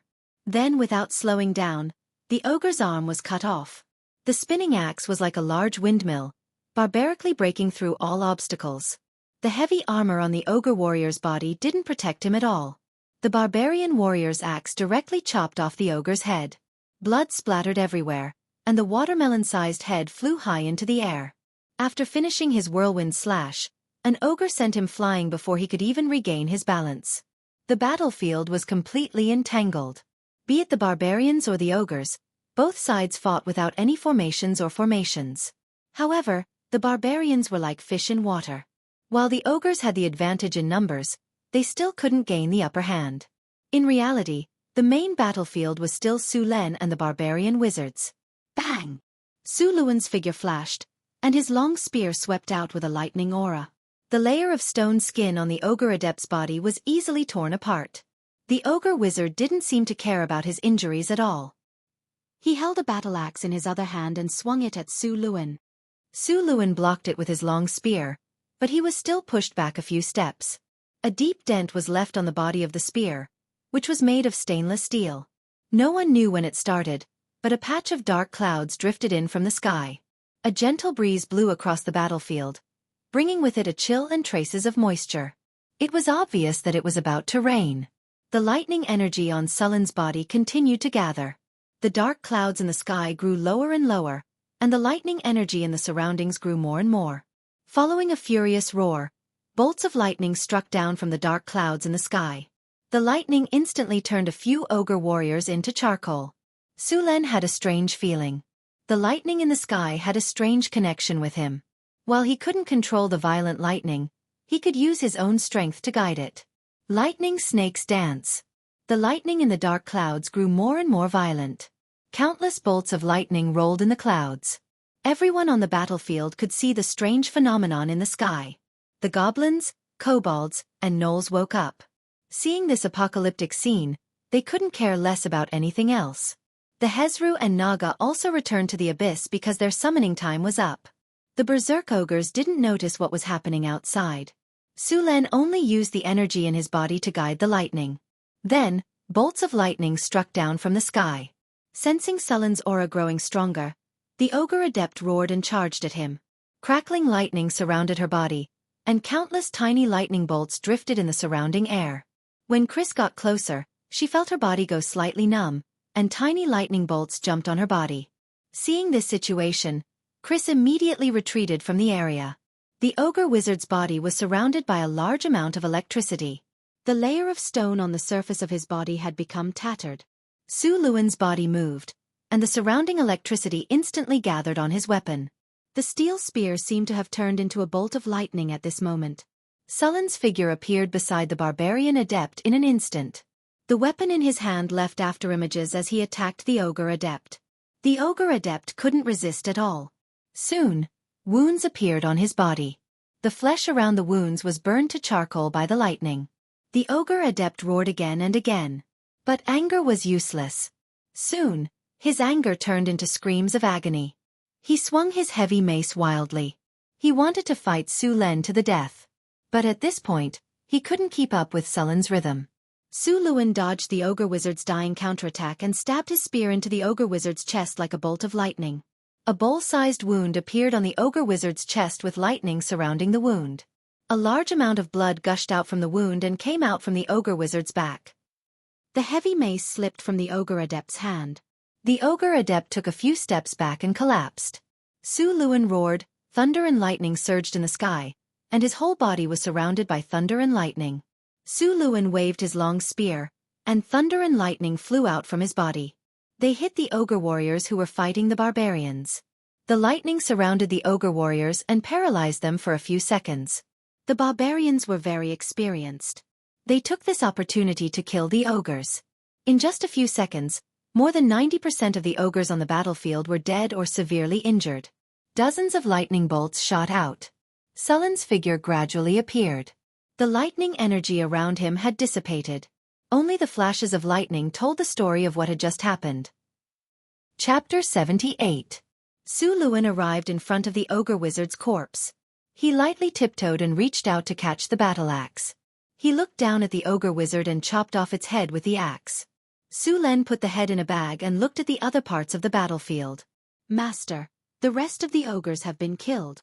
Chris landed beside Su Len and waved her whip back and forth. How are our casualties? Su Len asked. None dead yet, but there are 5 seriously injured. If we don't treat them quickly, they won't make it. The rest are all injured, Chris said. Bring all the seriously injured here. Su Len said directly. Soon, a few barbarian warriors brought the 5 seriously injured warriors over. These 5 barbarians were seriously injured. The lightest one's chest was caved in and a few of his ribs were broken. If it weren't for the fact that the broken ribs didn't pierce his heart, this barbarian warrior wouldn't have survived until now. Su Len had a barbarian warrior who was good at setting bones reconnect his ribs. Then, he used a physical healing spell on him. Green life energy wrapped around him and entered his body. Then, it went to his injured parts. Under the effect of the life energy, the injured parts began to heal quickly. By the time the life energy was used up, most of the injuries had healed. The most seriously injured one had his stomach split open by the axe. Even his intestines had been cut open. If it weren't for these barbarian warriors' talents of toughness and strength, as well as their strong life force, this guy would have died long ago. However, this kind of injury was easy to treat. After 2 physical healing spells, the originally hideous wounds slowly healed. These wounds only healed on the surface, and it would take some time for them to fully recover. During this time, these barbarian warriors could only carry out some normal activities. Training or fighting was impossible. After healing the 5 barbarians, Su Len treated the other injured barbarians. At this time, a light drizzle fell from the sky. Su Len had the others clean up the battlefield while he looked at the rewards of this battle. You've won a huge victory. You have defeated an ogre warhammer tribe with a wizard. Your name has spread far and wide in the wastelands. Your name has a certain degree of deterrence to other wastelands races. Your prestige +2. The battle is over. You have received 26,385 EXP. Congratulations, host. Your level has increased. You have received 2 attribute points, 2 skill points, and 1 gold treasure chest. In this battle, you obtained a leaf from the Tree of Wisdom. Su Len added 2 attribute points to strength and opened his personal panel. Name, Sullen race, human level, LV 191385419000, strength, 37 dexterity, 29 spirit, 24 physique, 29 charm, 19 commander, 63 characteristics, talent valiant, thunderbolt, Pegasus, advanced sturdy, advanced tenacity, calm, Elemental Affinity, Iron Will Skills, Dark Ice Slash, Thunder Lightning Spear, Physiotherapy, Life Healing, Crimson Flame, Forbidden Magic, Mechanical Control, Stone to Mud, Morale Boost, Beginner, Ultimate Skill, Whirling Cherry, Great Mastery, Heroic, Master. Torrential Rain, Advanced, Weapon Proficiency, Swordsmanship 160, Spearmanship 185, Archery 98, Throwing 83, Equestrian 130. Thunder Lightning Spear, Advanced version of the Lightning Spear. After using it, the user will receive a boost to the power of lightning. Su Luan took out the leaf of the Wisdom Tree. The leaf of the Wisdom Tree was green and looked like an ordinary leaf. However, the leaf of the Wisdom Tree exuded a faint fragrance. It smelled good and made one's mind very clear. Leaf of the Tree of Wisdom. This leaf has a magical effect. After using it, it can increase spirit by 3 points. The leaf of the Tree of Wisdom was similar to the Big Dipper heavenly liquid that Su Lan had obtained in the past. They could directly increase one's attributes. However, one increased strength and constitution, while the other increased spirit. Su Lan didn't need spirit at the moment, so he stored the leaf in his storage space. Then, Su Lan opened the golden treasure chest that he had just obtained. As the golden light dissipated, a system notification sounded in his ears. Congratulations, host. You have obtained a recruitment order. Hearing that it was a recruitment order, Sullen's eyes lit up. This thing was simply a timely reign for him. Currently, in his territory, besides 500 serfs and 40 mercenaries, there were 300 barbarians. Compared to a small town, the population was seriously insufficient. As for the goblins, kobolds and gnolls, Su Lan didn't count them as part of the population. He didn't believe that these races would coexist peacefully with humans. Although the slaves in the camp were very obedient, that was because Sullen's previous battles had scared them out of their wits. Naturally, they didn't dare to resist. These monsters in the wilderness basically had the habit of eating humans. This was completely unacceptable to humans.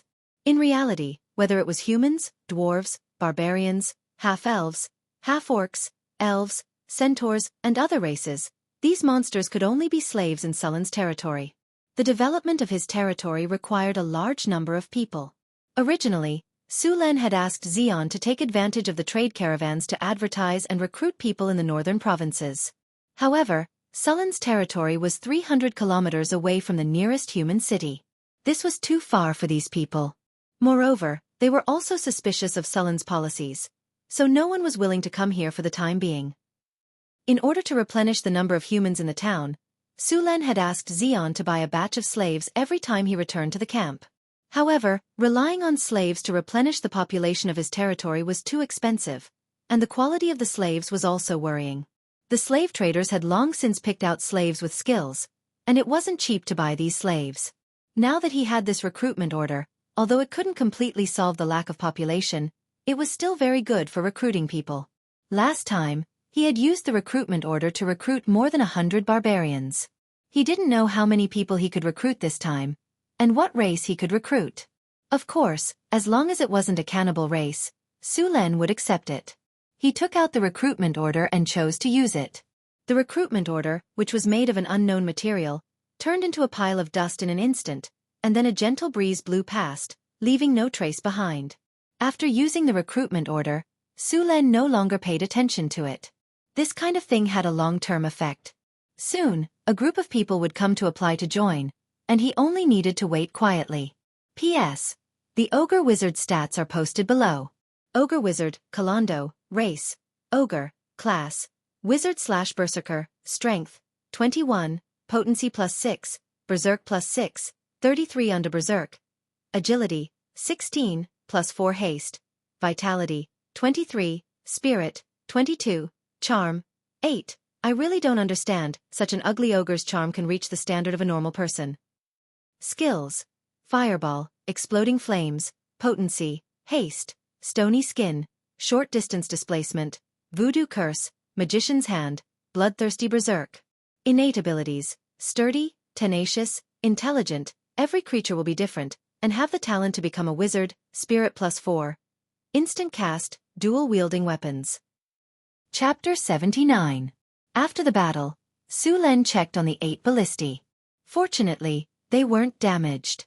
Only 2 of them had some small problems, and they would be fine once they got back. The surviving ogres were stabbed, and the injured goblins, hound-head men, and gnolls were also killed. Su Len didn't have any medicine to treat them, and the uninjured were all locked up. However, there weren't many goblins, hound-head men, and gnolls captured in this battle. Most of the slaves had escaped during the battle, and the rest had been killed. The slower ones had been captured by the barbarian warriors, and the total number of captives was just over 100. Apart from the captives, the spoils of war were the most abundant. The ogres' armor and maces were all made of iron. Due to the craftsmanship, they weren't light. An ogre's full set of armor weighed close to 200 pounds. Only ogres and giants could use such heavy equipment. Su Len was prepared to bring the equipment back to the furnace for recasting. There were close to 200 ogres, and all of their equipment weighed more than 2 tons. Moreover, they were made of iron, not ore. Even if Sullen's territory had iron mines, it would take at least half a month for the hound-head men in the mines to produce 2 tons of iron. After cleaning up the battlefield, Su Len didn't leave immediately. It was still drizzling, and he didn't want to rush back in the rain. There weren't many roads in the wilderness, and it would be even more difficult to travel if it rained. It wouldn't be good if he couldn't make it back in time and had to set up camp in the wilderness. However, he had to send someone back to inform the territory. He found 2 uninjured barbarians and had them send the message in the rain. Su Len brought the others into the ogre camp that hadn't been completed yet. Although the camp wasn't completed yet, the houses had been built. However, the ogres' houses still needed to be cleaned. After all, ogres weren't very particular about hygiene, and their houses couldn't be expected to be very clean. However, it was good enough to have a place to shelter them from the wind and rain in this weather. Although the autumn rain was as thin as a cow's hair, it carried a chill. Although the barbarians had strong bodies, it didn't feel good to be in the rain for an entire night. After letting the slaves clean up the camp, Su Len moved in. The barbarian warriors went to make a fire and cook. Chris went to deal with the aftermath of the battle. Su Len brought the ogre wizard's body to a room. The ogre wizard's body was placed on a large stone platform. Normal ogre corpses weren't worth much, so Su Len gave them to the gnolls as food. The ogre wizard's body was still valuable. Su Len took out a sharp knife and slit open the ogre's chest. The ogre looked fat, but after cutting it open, Su Len realized that it wasn't bloated. Instead, it was a layer of fat covering the ogre's strong muscles, especially its stomach.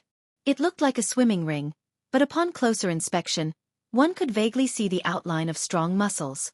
Su Luen took out the ogre's heart and stored it in ice. In addition to the ogre's heart, Su Luen found a barbarian skinning master to skin the ogre wizard and collect some of the ogre wizard's blood. As a magical creature, ogre wizards had a certain amount of magic power. Although Su Luen didn't know how to make magic potions and magic items, as long as he sold these things to wizards, he could get a good price. If he could recruit an alchemist, then these things would come in handy. After storing the things properly, Su Len waved his hand and put them all into his storage space. Although the storage space provided by the system was only 3 cubic meters, the things inside would be in a static state. They would be the same as when they were put in. The barbarian warriors were in high spirits. At night, they specially prepared a grand bonfire party. The party was held in an empty space in the camp. They even used the scattered wood to build a canopy. Other than the barbarians who were on night watch, all the other barbarians participated. These barbarian warriors were very happy to have defeated an ogre tribe today.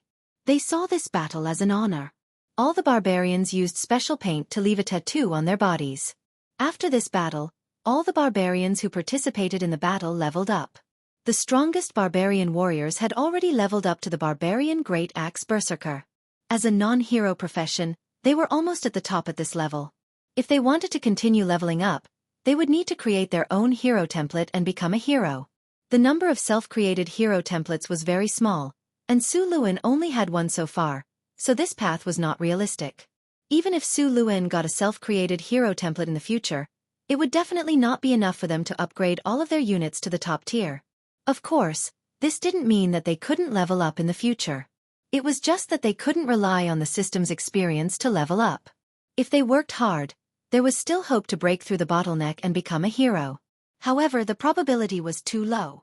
It was considered high if 1 out of 100 or even 1,000 top soldiers succeeded. In fact, The only creatures in this world that didn't have a bottleneck were dragons. As long as they lived long enough, they could slowly become adult dragons, young dragons, old dragons, and ancient dragons. There was no bottleneck at all. After passing the ancient dragon stage, as long as they didn't die of old age, they could become ancient dragons, ancient dragons, ancient dragons, and even ancestral dragons. Of course, it would take at least tens of thousands of years for a young dragon to become an ancient dragon. Apart from a few creatures, no creature could live for such a long time. The lifespan of a human was between 70 to 100 years, which wasn't short in this world. Gnolls only had a natural lifespan of 35 years. Goblins and kobolds were even shorter. Dwarves had a lifespan of 300 to 500 years, elves had a lifespan of 500 to 1,000 years, and even half-elves had a lifespan of 300 years. Of course, if your strength reached the legendary level, your lifespan would naturally increase greatly. The profession with the longest lifespan was the wizard. As long as a legendary wizard didn't seek death, they could easily live for hundreds or thousands of years. Even if their life was coming to an end, they could choose to reincarnate as a lich. In theory, a legendary lich could live for at least 3,000 to 5,000 years. Therefore, a legendary wizard's wealth was no less than that of a young dragon. The power of a wizard came from knowledge. Time also made them very powerful. P.S. Thank you to the jealous cult for the 2,000 reward. Thank you to the heavy dragoon for the 200 reward. Chapter 80. As for liches, if you encountered one, you'd have to pray for luck. After a wizard reincarnated into a lich, every lich would be at least a legend rank expert. They were also proficient in all kinds of spells and could be said to be one of the most dangerous creatures in the world. What was even more troublesome was that even if a lich died, it would revive through its phylactery. As long as the phylactery was not destroyed, the lich would not truly die. Among all the classes, the warrior class could be said to be the most miserable. Low-level warriors were completely cannon fodder. Only when they reached a higher level would they be better off. However, they could not be compared to wizards of the same level. If a high-level warrior could not become a legend, their stamina would begin to decline. After about 50 years of age, a warrior's body would enter a period of decline. If they could not become a legend before 60 years of age, they would basically have no chance in this lifetime. Of course, after becoming a legend, a warrior's lifespan would double, and their stamina would not decline anymore. They would be able to maintain their peak state until the last 10 years of their life. However, even if their lifespan doubled, a human warrior's lifespan would only be 200 years. Compared to a wizard's lifespan, it was simply too little. This did not mean that a legend rank warrior was not strong. On the contrary, they were very good at melee combat. It was just that if they encountered a spellcaster, they would be easily killed by a spellcaster. Pure warriors did not have the ability to cast spells, so when facing a spellcaster, they would be suppressed everywhere. Later on, some warriors also took on other classes. Those barbarian axe berserkers had now reached the peak of their class. As a top-class unit, they had awakened even more powerful abilities. Among them, the signature skill of their class, Berserk, had become Advanced Berserk. Compared to Berserk, Advanced Berserk increased the strength of their muscles and the duration was also increased. In addition to the barbarian axe berserkers, they also gained dodge intuition, which greatly increased their ability to dodge. It could be said that a fully armed barbarian axe berserker had now reached the level of a knight commander. Among all the barbarian warriors, apart from the two heroes, there were already 10 barbarians who had reached this level. The rest were barbarian warriors and barbarian great axe warriors. Chris had also leveled up, but although her strength had increased, she was still far from becoming a legend. It was not easy for Succubi to advance. When he woke up the next day, it was already noon. Last night, he had discussed the art of binding with Chris. It had to be said that Succubi were innately skilled and proficient in all kinds of positions. They could easily do many positions that humans could not do. Furthermore, Succubi had far superior physiques and recovery abilities than humans. They were both capable and durable, making them the best candidates for head maid. After destroying the ogre tribe, Sulen was very happy last night, so he celebrated with Chris. However, he didn't notice that he was having too much fun and woke up a little late. "Master, you're awake. Come wash your face." Chris strode over to the bed with her slender legs. First, she washed him with clean water. Then she used the facial cleanser to carefully wipe his face. Chris had now taken care of him in the direction of total laziness. Now Su Luan didn't even need to get up, and she would help him do everything. After washing up, Su Len rolled over and got out of bed. Chris gently helped him put on his clothes. Of course, it was hard to determine how long this process would take. Sometimes, it would take an hour or two. After all, he was more energetic in the morning. However, they had to return to the territory today, so Chris quickly dressed him. After a simple breakfast, the group was about to leave. The weather had cleared up, and the damp soil from yesterday's rain quickly dried up. Su Len led the barbarians to escort the captive out of the ogre territory. There were many spoils of war this time. Fortunately, the ogres had tamed a few camel beasts here. These camel beasts looked like rhinoceroses and had bad tempers. Moreover, their appetite was shocking. Although they were strong enough to pull things, they were not popular in the human world. Only the powerful ogres liked them. In addition to transporting resources, these camel beasts were also the ogres' food reserves. Ogres were carnivores. Besides various human-like creatures, they also ate other animals. However, they had a preference for human-like creatures. These camel beasts were probably the ogre tribe's food reserves. Although these camel beasts were difficult for normal people to tame and control, Su Len now had a group of barbarian warriors who were not inferior to the ogres. They could still suppress these camel beasts. More than 10 camel beasts left with the spoils of war, along with the slaves they had captured. The ogre camp was also burned down when they left. If the camp was not completely destroyed, it would be occupied by other tribes in 2 days. This place was indeed easy to defend and difficult to attack. If Su Len wasn't short on manpower, he would have wanted to occupy this camp. After destroying the camp, the ogre tribe's resources all fell into Sullen's hands. Other than iron ore, the ogre tribe had many furs. However, ogres weren't proficient in the art of making furs. Many of these furs were already damaged and rotten. After loading the relatively good ones into the carts, they burned the rest. After summoning Red Flame to set the camp on fire, the camp was soon engulfed in a sea of fire. Although they carried many spoils of war on the journey back, their speed was much faster. The strong camel beasts were much stronger than horses. There were many weeds growing in the wilderness, and there were no roads. The wheels of the carts were often entangled in the weeds. Although horses didn't know how to drag, this wasn't a problem for the camel beasts. More than 10 camel beasts formed a simple road in the wilderness. Of course, this road didn't exist for more than a few days in the wilderness. It was quickly covered by weeds. Because the camel beasts were huge, the boats built in the territory couldn't carry them. Therefore, Su Len and the rest didn't return by boat. Instead, they traveled along the river.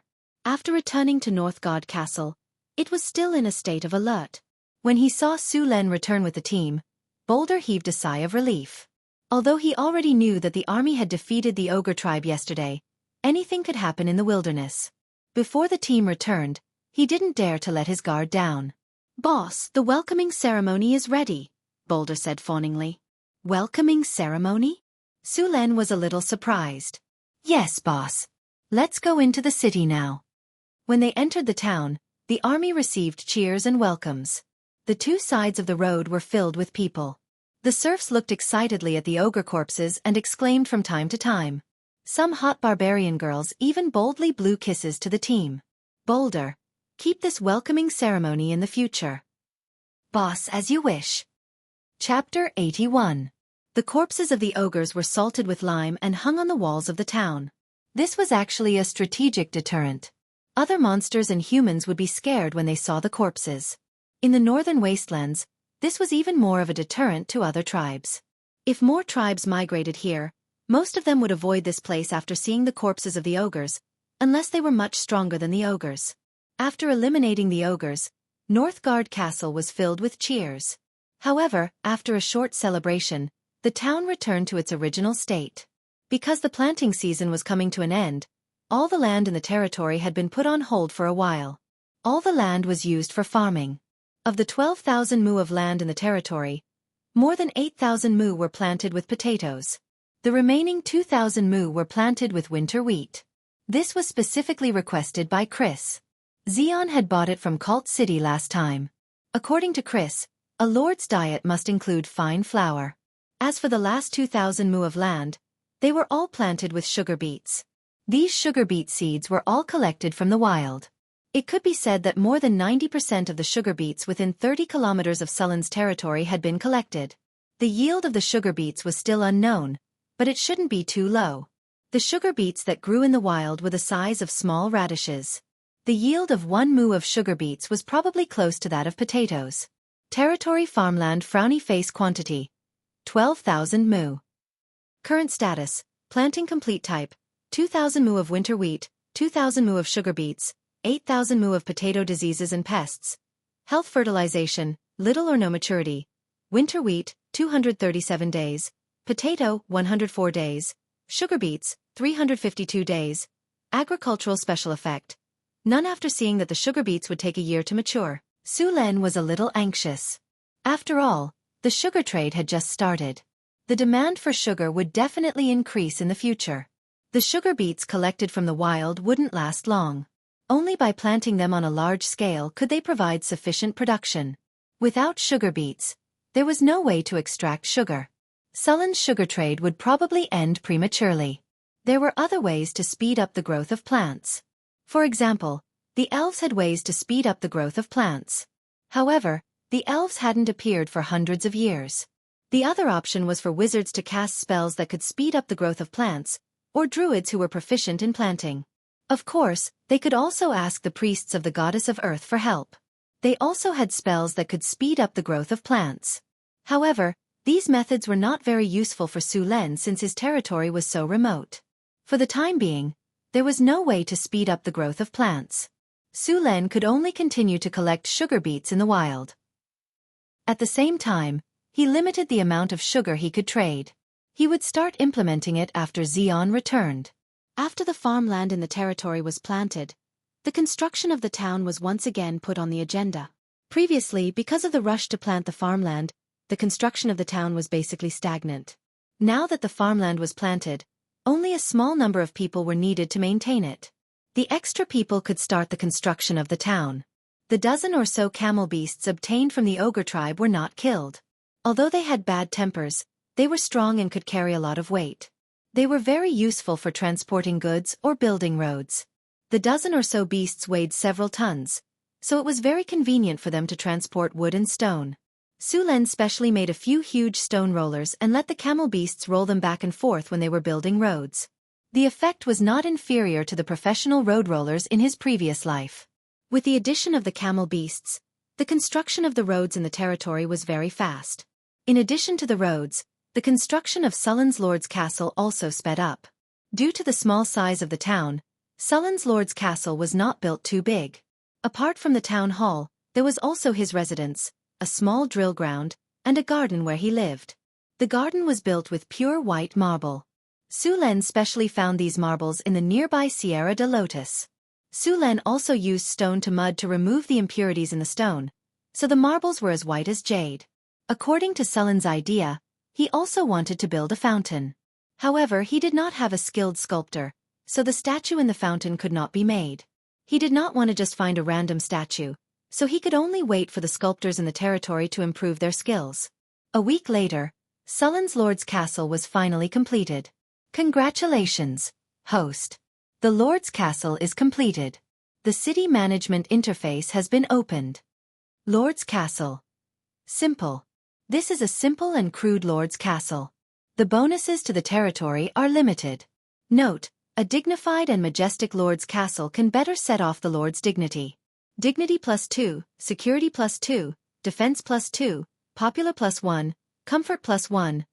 City management interface. City, Northern Fortress, small town, location, Northern Wastelands popular. 90, the highest popular rating is 100. When the popular rating is lower than 60, the townspeople will express doubts about the Lord. When the popular rating is lower than 40, the townspeople will begin to leave. When the popular rating is lower than 30, the townspeople will have a few chances of riots. When the popular rating is lower than 20, the townspeople will rebel. Please treat your people well. Tax. 0, can set tax standards. Currently lacking a tax officer. Income, 2,000 kinner, grain per year, 5,000 kinner, caravan trade, national treasury. 1,200 kinner, 8,000 units, grain, dried salted fish, 5327, dried meat, 1851, population, 812, includes barbarians, livestock, cattle, 117 bison, antelope cattle, 233, camel cattle, 17, horse cattle, 40 horses, sheriff, pending appointment, guard captain, pending appointment, garrison officer, pending appointment, mayor to be appointed, tax collector to be appointed, steward of the castle, Chrissy, matron of waiting, Chrissy, manager of caravan, Jean social security. 80, the higher the social security, the more stable the territory is. A safe town can increase the sense of belonging of the townspeople. If the security is low, it will cause chaos in the town. Prosperity. 12. Please increase the commercial activities of the town as soon as possible. The more prosperous the town is, the more people will be attracted to live there. Population required to upgrade, 5,000 current population growth. 2. 1% troops. Barbarian guards, 71, longbow archers, 5, town defense. Beginner stonewall territory specialties. Sugar, dried salted fish, dried meat, potatoes, fur, ironware territory buildings. Mayor's mansion, houses, barracks, market, warehouses, farmlands, blacksmiths, port, mines. With the territory management system, Su Len could clearly see the current state of the territory. It was a lot easier to manage the territory. The main problem now was the income and population. Other than the sugar trade, the territory's income was almost zero. The population was the foundation of the territory's growth. He was severely lacking in population. Relying on natural growth was too slow. Luckily, he still had the recruitment order. However, the recruitment order was too hard to come by. Su Len needed to find other ways to increase the population. Chapter 82. Master, the rum you mentioned has been brewed. Would you like to have a taste? Chris asked as she walked over with a bottle of wine. The last time Xion came back from Cult City, he bought a batch of slaves along the way. Among them, there were a few slaves who knew how to make wine. Due to the lack of technology, the waste honey, which contained a lot of sugar, could not be extracted into white sugar. It was a waste to just throw it away, so Su Len tried to use the waste honey to make rum. In his previous life, rum was created from waste honey. At that time, South America planted large amounts of sugarcane, and after the sugar was extracted, a large amount of waste honey was produced. The plantation owners invented the use of waste honey to make rum. At that time, due to technical issues, the fresh water carried by the sea for a long time would easily spoil. Most importantly, rum could cure sepsis. Therefore, many ships carried a large amount of alcohol. Alcohol could be stored for a long time without spoiling, and it could prevent the sailors from getting sepsis. Rum spread all over the world with the voyage, and the use of waste honey to make rum became another source of income for the plantation owners. It was good to use waste honey to make rum. Without using food, they could obtain a large amount of rum. This was good news for Su Len, which was short on food. In this era, there were very few forms of entertainment.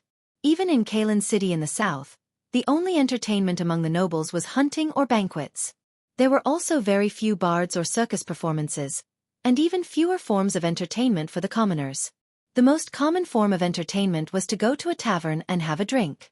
There were many barbarians in Su Len, all of them strong and energetic. In order to let them vent their excess energy, Su Len specially built a drill ground for them to spar. It was the same for the alcohol now. There was another reason. The trade in the territory had begun. As time passed, more and more caravans would arrive, and they would definitely bring a large number of mercenaries and caravan guards. These people would definitely need to find entertainment. There were no seafood merchants in Sullen's territory, and there were no young ladies who sold abalone.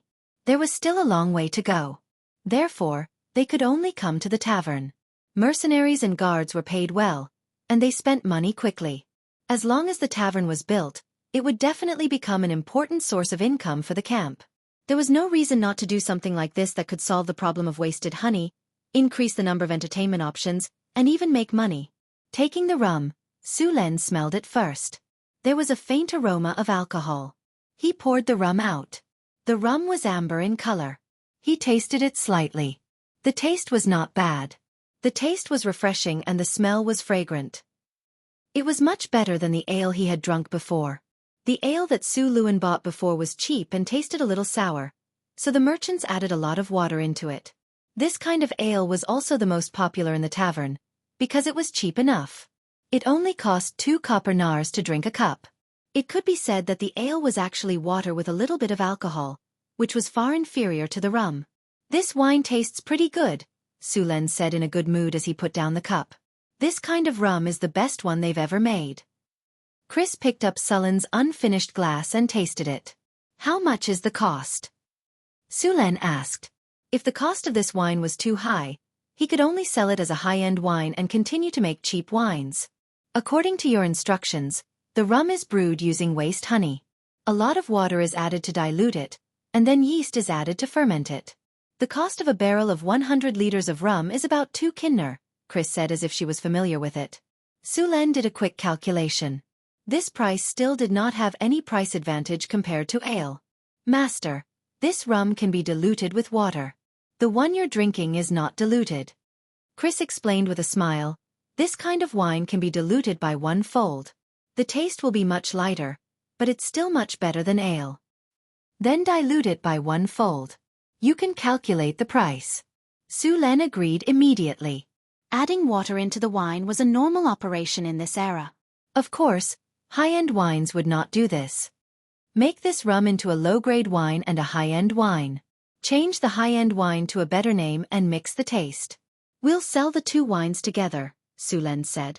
Okay, I'll go and tell them to do it. Chris nodded.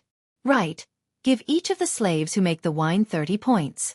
Give them 50 points for making this wine, Su Luan ordered. Tell them to mix the wine as soon as possible. Chris nodded and left with the rum.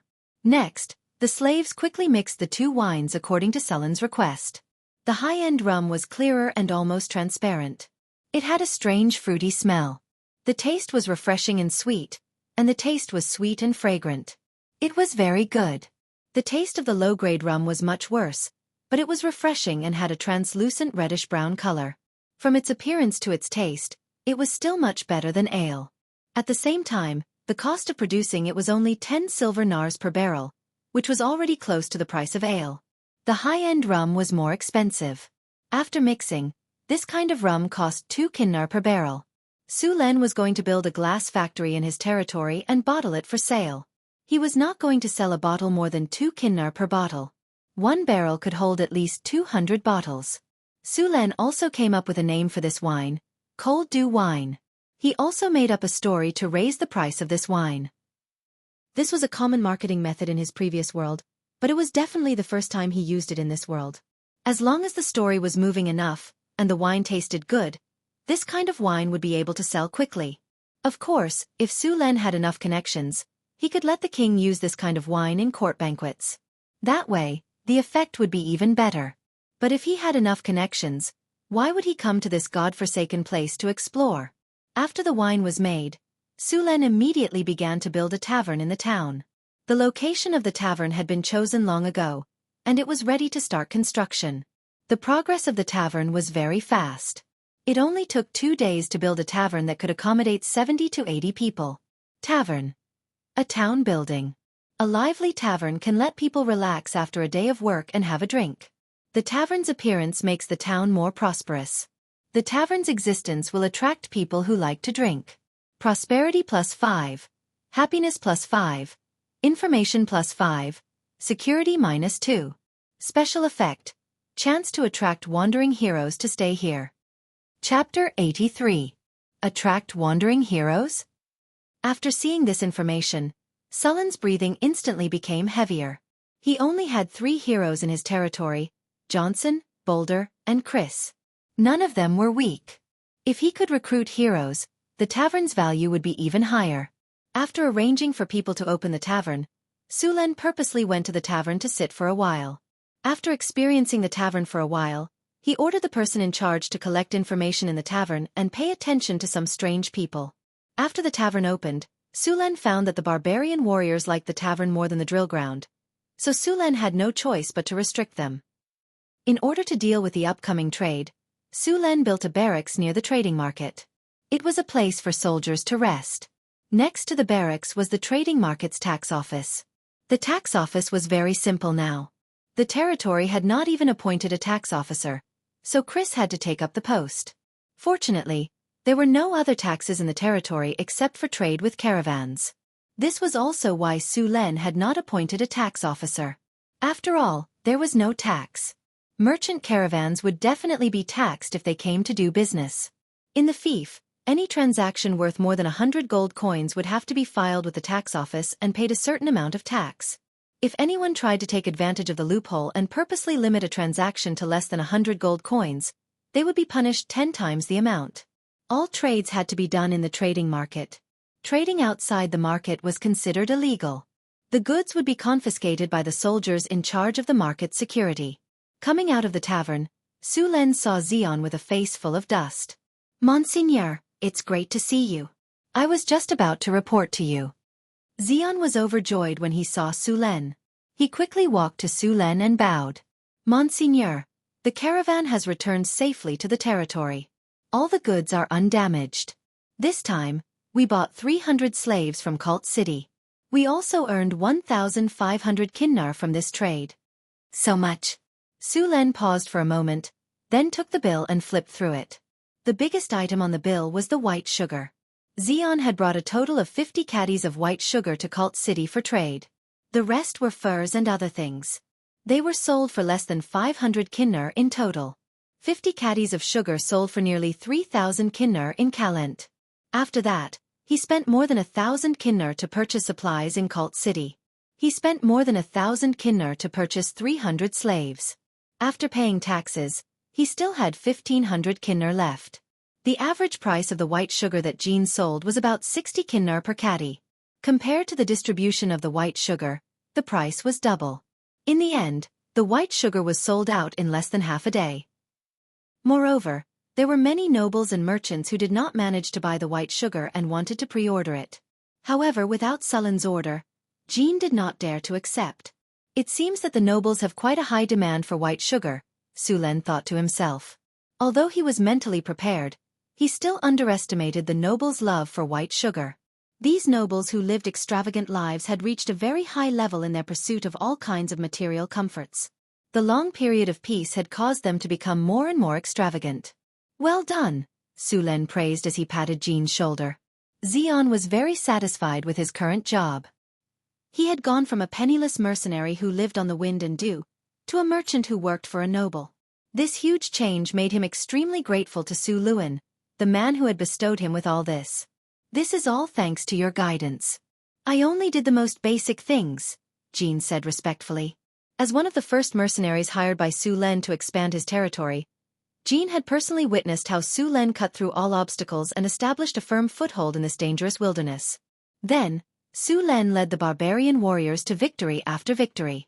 In just 2 short months, he had built a town from nothing and excavated a gold mine in this barren land.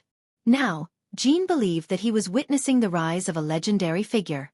Being able to follow a legendary figure was also a great benefit to him.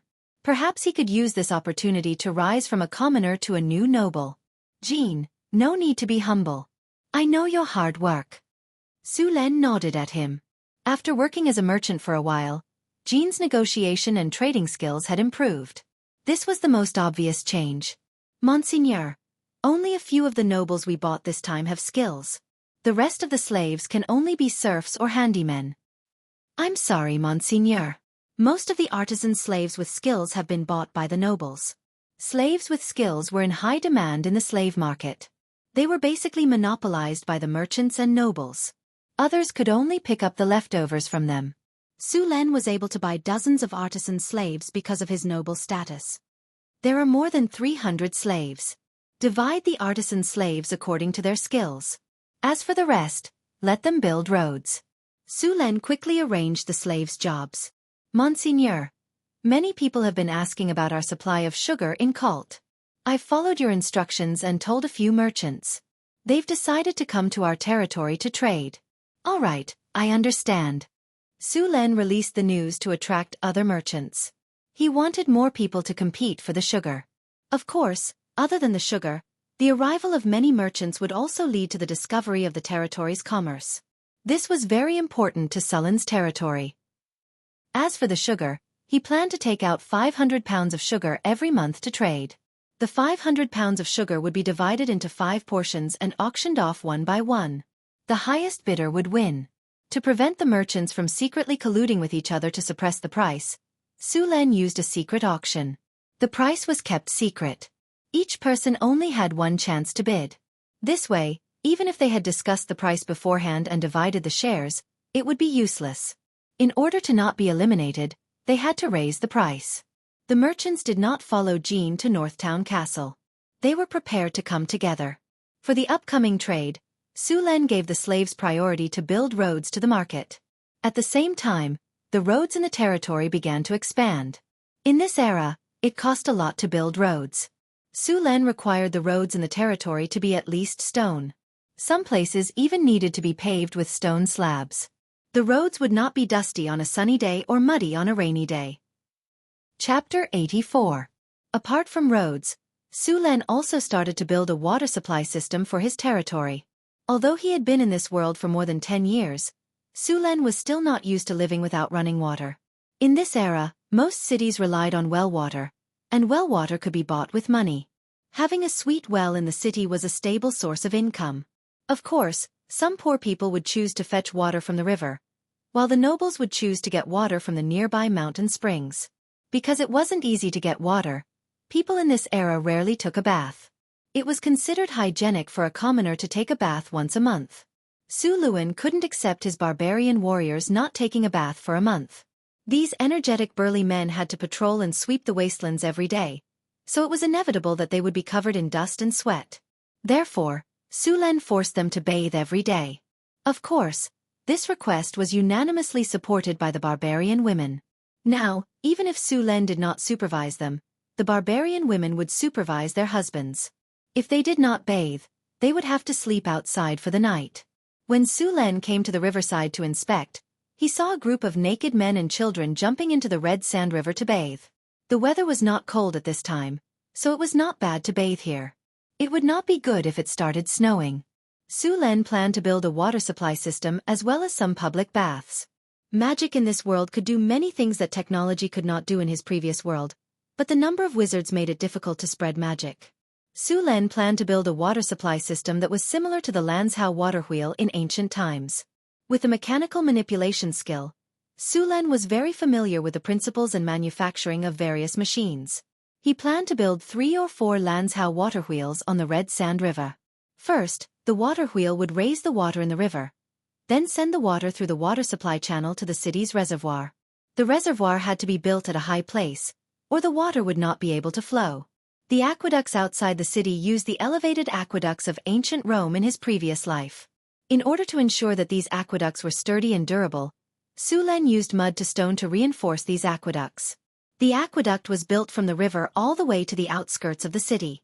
Su Len thought about it for a while and decided to build the aqueduct outside of the city. The main reason was the expansion of the city. The northern fortress was not that big at the moment. It was only 500 meters long and wide. It was not crowded with thousands of people living in it. However, as the population of the territory increased, the current size would not be enough. Therefore, Su Len had already planned to expand the town. This time, Su Len planned to double the size of the town in all directions. This way, the area would increase by 4 times and upgrade the town into a large town that could accommodate 5,000 people. The length of the aqueduct from the Redwater River to the city was more than 5 kilometers. Because the city was much higher than the river level, these aqueducts had to be built as elevated aqueducts. It was very difficult to build an elevated aqueduct. There were no architects in the territory who could build such a big project. Su Len had to do it himself. After all, he had been in this world for 10 years and had received proper aristocratic education, even though he was only an observer. The education of the aristocrats in this world was very strict. They had to learn etiquette, geography, horsemanship, literature, architecture, history, martial arts, and so on. Su Len had learned all this knowledge seriously. Although he did not spend too much time on architecture, he was confident that he could build an elevated aqueduct with the theories from his previous life. The aqueduct was about 60 centimeters wide and the reservoir was 50 centimeters deep. The highest point of the aqueduct was 30 meters from the ground.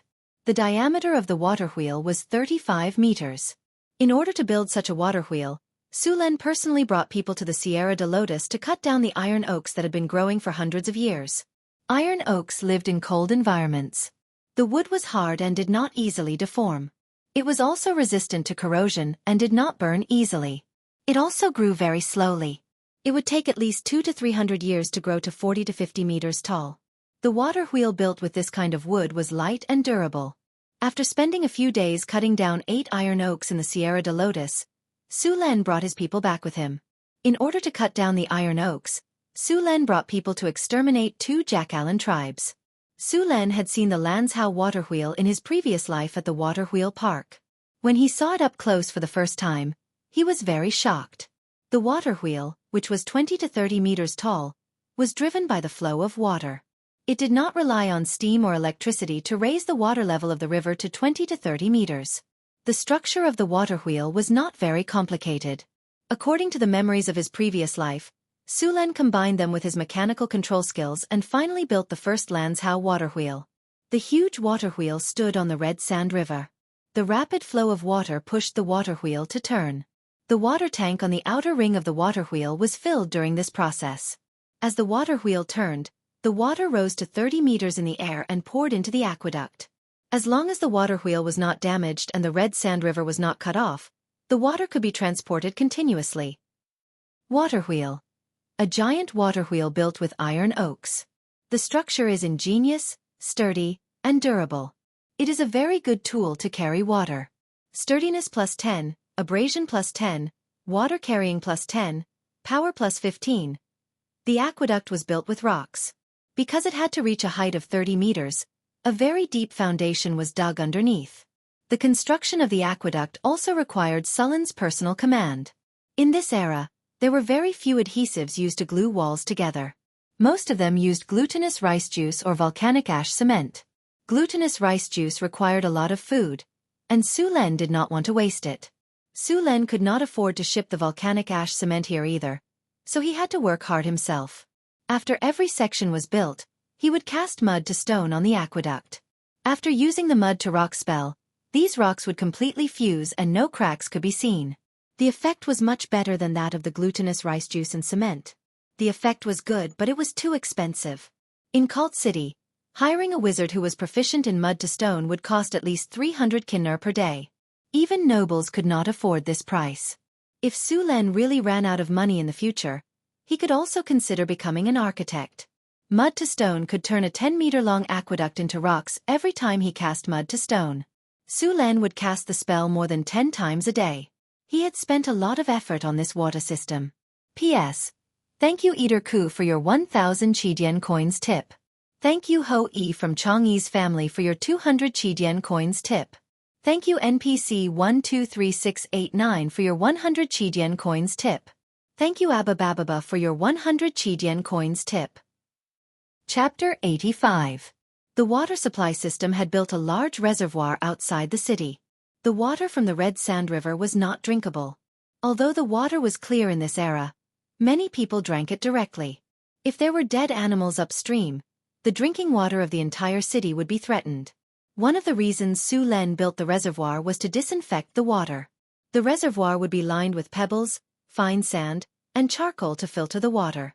Of course, these could only filter out the impurities in the water. Su Len also prepared a fine net made of pure silver.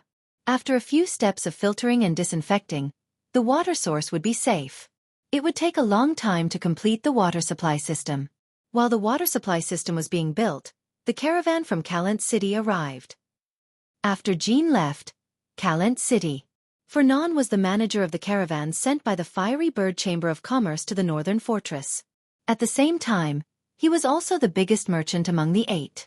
The Skylark Chamber of Commerce, which had already cooperated with the Northern Fortress, was also among them.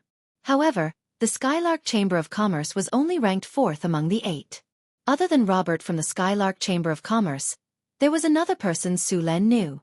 He was the manager of the Bauhinia Chamber of Commerce, Owen. Yes, he was the fatty that Su Len set up last time. When he came here to steal from Northtown Castle, he didn't want to pay any price. In the end, he was set up by Su Len and the barbarian warriors. He didn't expect that he would dare to come here to make a deal. Of course, Su Len wouldn't set him up on purpose. He needed North Town Castle to prosper. It was better not to set people up. Of course, if someone thought Su Len was easy to bully, he wouldn't mind playing with them. Mr. Fernan, I think we should form an alliance and monopolize the sugar trade here. Yes, I think so too. As long as we can monopolize the sugar trade here, we can easily double our annual profit. I agree. The other managers all agreed. They already considered the sugar trade in North Town Castle to be theirs. Since everyone agrees to monopolize the sugar trade, we need to divide some shares. Fernan nodded. Closely after that, Fernan glanced at the managers of the other 7 chambers of commerce before saying bluntly, I want 20% of the white sugar. You can negotiate the remaining 80% among yourselves. The other 7 chambers of commerce did not have any objections to this. Clearly, this was already the norm. Following this, the 7 chambers of commerce began to continuously negotiate and quarrel for a larger share, causing the entire scene to become extremely heated. Fernan didn't intend to interrupt. Instead, he took out a pair of delicate scissors and carefully trimmed his nails. It wasn't until the managers of these chambers of commerce decided on the shares that they began to speak. Since we have already agreed on the shares, then let's confirm the purchase price. Robert, how much did you pay for Kinnar last time? 50 Kinnar a catty. That's too expensive. We should ask him to lower the price.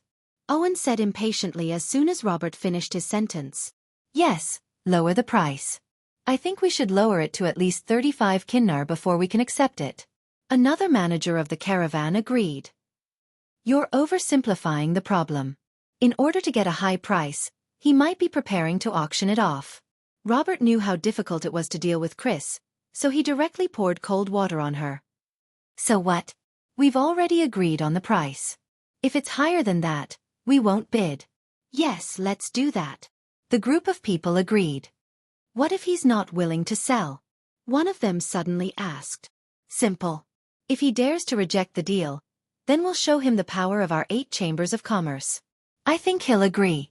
The others laughed. As the 8 biggest chambers of commerce in Cult City, they controlled more than 60% of the city's trade. They had the right to say that. After the discussion, they held a small banquet before they went to prepare the caravan for the Northgard fortress. Su Len didn't know that the 8 chambers of commerce had already agreed to monopolize the sugar trade. Of course, even if he knew, he wouldn't care. In his opinion, the alliance of these people was not reliable at all. A small external force was all it would take for the alliance to fall apart. The 8 caravans arrived at Northgard Castle. Other than Robert, the other caravans were shocked by the sight of Northgard Castle. In their minds, this small territory in the northern wasteland should be even better than the countryside in the north. However, when they arrived, they realized that although the town was small, it was unusually clean and tidy. The roads were all paved with stones. There were drainage ditches on both sides of the roads. There was no stench of feces in the air. All the houses were neatly arranged. It had a different kind of beauty to it. Everyone was informed of the rules before entering the town. It was the first time they heard of such complicated rules. Many of the guards and mercenaries found it hard to accept. Which city had a rule that one must walk on the right when walking? What was a small, broken town like this? In the end, after the 2 barbarian axe warriors taught the restless mercenaries a lesson, all the caravans agreed. They couldn't do anything about it. Who would have thought that the 2 barbarian warriors could take out more than half of the guards and mercenaries of a caravan? After knowing the strength of Northgard Castle, even the managers of the caravans became obedient. After a show of strength, the caravans were arranged to stay at the trading market. Su Luan did not have much interest in the arrival of the caravan. He was now busy building the water supply canal. The water supply canal from the river was gradually lowered. The starting point of the canal by the river was about half a meter lower than the end point of the reservoir. The closer it was to the town, the higher the ground was. The less work there was to do, and the faster the construction was. After casting mud to rock on this section of the water supply canal, Su Luan rode his black-maned horse to the tavern. During this time, he would sit in the tavern for a while every day. After all, the tavern's attributes said that there was a chance to attract some heroes here. He was going to try his luck at the tavern. If he met a hero, he would make a profit. After arriving at the tavern, Su Len realized that the tavern was very lively today. The tavern that could hold 80 to 90 people was full. Luckily, the tavern was a 3-story building. There were still many empty seats on the second floor. Su Luan asked for a glass of rum, and then found a corner and began to observe the guests in the tavern. But to his disappointment, although there were many people in the tavern today, these people were either guards or mercenaries. He didn't find any special people at all. These mercenaries liked rum very much. Although it was twice as expensive as ale, it was still very popular. It seemed that rum could be sold for a good price. Chapter 86. The white sugar trade was discussed in Sullen's Lord's castle. The next morning, the managers of the 8 merchant guilds came together. Chris sat lazily on the sofa in the main seat. Her seductive demeanor stunned the managers of the merchant guilds. Some of the managers were even more embarrassed. Ahem. Fernand, who recovered first, reminded them with a dark face when he saw the ugly behavior of the others. Everyone looked a little embarrassed when they recovered. However, as old foxes, their skin was thick enough. They pretended as if nothing had happened and continued the discussion. Welcome to our North Town castle. The conditions are simple, so please bear with us, Chris said with a smile. We have 500 pounds of white sugar to sell this time. 500 pounds of white sugar? That's quite a lot. How about the trade and the price? Fernand nodded. He did not wait for Chris to answer and continued, We can buy all of these goods. We have discussed the price. We can give you a high price. Fernand's expression was as if he was sure the other party could only accept it. Chris picked up the teacup on the table and took a sip. She did not say anything. Su Len had expected this. They had even discussed the solution. Seeing that Chris did not say anything, Fernand thought they had agreed. He continued in the same tone. Your town is too far away from Colt City. Every time you come here, it costs a lot. So, you have to give us a discount on the price. Of course, we will also compensate you. If your town needs any goods, we can help you transport them. The price is negotiable. Our 8 merchant guilds control 60% of the trade in Colt City. We have enough power to meet your requirements. Oh, then what do you think the price of white sugar should be? Chris said with a mocking smile. Fernand and the others looked at each other. They were secretly proud of themselves. She was indeed a country bumpkin. As long as she showed off her muscles, they would admit defeat. Ahem, we have discussed it. 35 kinnar for 500 pounds of white sugar is a good price, Owen said. Chris did not answer. Instead, she looked at the other managers. However, no one else spoke. Very well, I know what you mean. Chris nodded and put down the teacup. But we have a better way. Then he stood up and said with a smile, This batch of 500 caddies of white sugar will be divided into 5 portions. All the stewards of the Chamber of Commerce can bid, but this time we will be using a closed bidding method. Everyone, there is a sign on the table. Write down your price on the sign and hand it to me. In the end, we will choose the 5 caravans with the highest prices to trade with. As for the 3 caravans with the lowest prices, I'm sorry to have made you come here for nothing. Crazy said with a smile as she played with a small leather whip with her jade-like fingers. By the way, let me remind you that you only have one chance. After saying that, she winked mischievously and then returned to her seat calmly. That's impossible. We will never agree to trade in this way. Never. Just as Chris finished speaking, Fernand, who was still elegant just a moment ago, couldn't help but shout. As the manager of the largest chamber of commerce in Colt City, he had always been the one to set the price. No one dared to refute him. Who would have thought that he would fail in this remote and desolate place today? Mr. Fernand, what's wrong? Are you not satisfied with our arrangement? Chris said with a smile. However, her tone was as cold as the wind from the northern wastelands, sending chills down one's spine. Ah! Fernand opened his mouth when he saw Chris's beautiful face. In the end, he didn't say anything. Who else has an opinion? You can leave now. Chris looked around. She was filled with an oppressive aura. The atmosphere in the living room became abnormally heavy. After waiting for a while, no one stood up to leave. Looks like no one has an opinion. Then let's begin. Write down your prices on the board. After a while, we will send someone to collect them. Seeing that no one was leaving, Chris chuckled and returned to her seat. The 8 managers glanced at each other and exchanged a few polite words with each other before picking up their pens to write down their prices. However, this price was not easy to write down. If they wrote it too low, the other companies might write it too high. If they wrote it too high, they might end up wasting their time here. If they wrote it too high, they would not be willing to give up. Therefore, these people didn't start writing. Chris leisurely looked at the conflicted expressions of these merchants. In her heart, she was full of admiration for her master Sullen's method of bidding. Just a hidden bid had easily defeated the alliance of these 8 Chamber of Commerce. The hidden bid method didn't give these people a chance to unite. Moreover, there was another benefit. Those Chamber of Commerce who were originally afraid of Fiery Bird Chamber of Commerce and didn't dare to compete with them didn't have any misgivings this time. After about 15 minutes, a few barbarian girls came in and collected all the hidden bids written by these merchants. Chris picked up these hidden bids and started to examine them. Chris didn't immediately announce the results. Instead, she asked all the managers to go back and wait for the news. She then took the hidden bids and left the living room. "Oh, and how much did you write?" A manager pretended to be nonchalant and asked.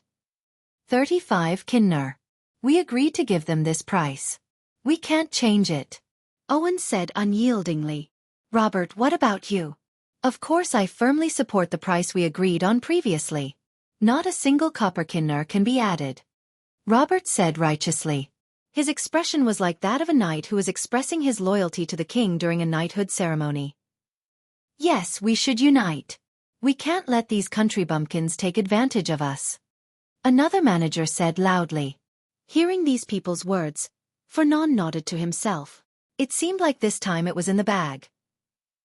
After the managers left, Chris started to look at the hidden bids. The highest bidder offered a price of 80 kinner. Chris took a look and saw that it was actually Owen from Bohemia Chamber of Commerce. In second place was Robert with 78 kinner. The lowest bidder offered a price of 65 kinner. This was more than double the price of 35 kinner that they had agreed on previously. Among the top 5 Chamber of Commerce, the lowest bid was 73 kinner. The average price was 76 kinner. The 500 caddies of white sugar sold for at least 38,000 kinner. Chapter 87. The next day, Fernand looked at the other 5 caravans trading with the North Town Castle. Owen, didn't you say that you were going to give me 35 gold nars? Fernand said angrily. Sorry, Mr. Fernand, maybe I remembered it wrong. Owen didn't feel embarrassed at all. He gave the kinner to the staff next to him and took his men to load the goods. Fernand knew that he was fooled by these people. He couldn't take revenge even if he wanted to. What gave him a headache now was how to explain it to the Chamber of Commerce. Su Len looked at the embarrassed woman in front of him. He didn't expect that his recruitment order would recruit a hero. Today, when he was casting mud to stone on the canal, a horse came running from afar. When he got closer, he found that there was an injured woman on the horse. The woman's face was covered with a veil, and her eyes were shining like stars. Although her entire body was wrapped in a large black cloak, one could still see the graceful curves of her body. Her back was simply bandaged with a bandage. At this time, the bandage was already oozing blood. Obviously, the running just now had caused her wound to split open. Help me! After saying that, she fell down from the horse. Su Len quickly reached out and caught her. Ding! Congratulations to the host. You have met an injured hero. Helping her can increase the success rate of recruitment. The recruitment order effect has ended. Su Len didn't expect that the recruitment order would only recruit one hero. He wanted to recruit some barbarians or other powerful races to increase the number of troops in the town. He didn't expect that there would only be one hero. But since the recruitment order effect had ended, he couldn't regret it. Seeing the injured heroine, Su Len called a carriage and was ready to carry her in. Her wounds were simply bandaged, and her veil was rubbed to one side, revealing a beautiful face. When Su Len gently carried her, her delicate eyebrows frowned unconsciously, and then she calmed down. He reached out and picked her up. He could easily feel the elastic skin of the woman in his arms, which made his heart flutter slightly. There was a faint fragrance on the woman's body. The carriage stopped at the Lord's castle. Su Len carried the woman inside and found Chris to check her injuries. To Sullen's surprise, the succubus was very interested in the woman. After checking her injuries, Su Len cast a physical healing spell on her. Light green life energy entered her body, and the hideous injuries on her back quickly healed. However, although her injuries had healed, her face was still very pale. Having Chris stay behind to take care of her, Sulen returned to the outside of the city to direct the construction of the aqueduct. After a period of construction, the slaves were already familiar with this work. They just had to wait until the end to cast a spell to turn mud into stone on the aqueduct. After finishing today's work, Sulen went to the barracks to have a look. The barbarian boys who had not yet reached adulthood were already receiving training here. When they reached adulthood, they could directly join the army. Sulen even planned to set up a reserve system in his territory in the future. This way, even if the army suffered losses, it would be quickly replenished. It would not affect the combat effectiveness of the army too much. After inspecting the barracks, Sulen felt hungry. He turned around and walked towards the Lord's castle. As soon as Sulen entered the Lord's talisman, he felt that the atmosphere today was a bit strange. Chris did not come out to greet him today. It seemed that she would have to suffer a few more plasma cannons tonight. "Master, you're back." As soon as Sulen took off his cloak, Chris came over. "Yes." Taking the towel from Chris, Sulen wiped his hands and asked casually, "Is that woman awake?" "She's awake." Chris took the towel and smiled. "Master, she's a wizard." "Wizard?" Hearing the word wizard, Sulen raised his eyebrows. He did not expect that the recruitment order this time would attract a wizard. Wizards were very powerful in this world. Of course, they were also very mysterious. Under normal circumstances, wizards rarely appeared in the secular world. They preferred to hide in their own laboratories and study all kinds of spells. "Yes, a wizard. But master, you don't have to get your hopes up. She's a wandering wizard," Chris added.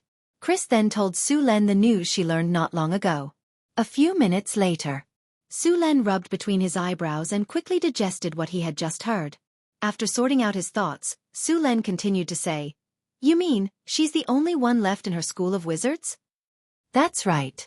Chris nodded and said, "According to her, her school of sorcerers was originally a small one. After her elder was injured in a conflict with a dark sorcerer, he passed away soon after. Because she was worried that the dark sorcerers would take revenge, she left her original place and began to wander. This time, she came to the northern wastelands to collect some materials for experiments. In the end, she was attacked by 2 adult violent mountain bears. Fortunately, she was lucky enough to injure the 2 violent mountain bears and escape. She was also lucky enough to come to our territory." "What luck?" "It was obviously the recruitment order that was powerful."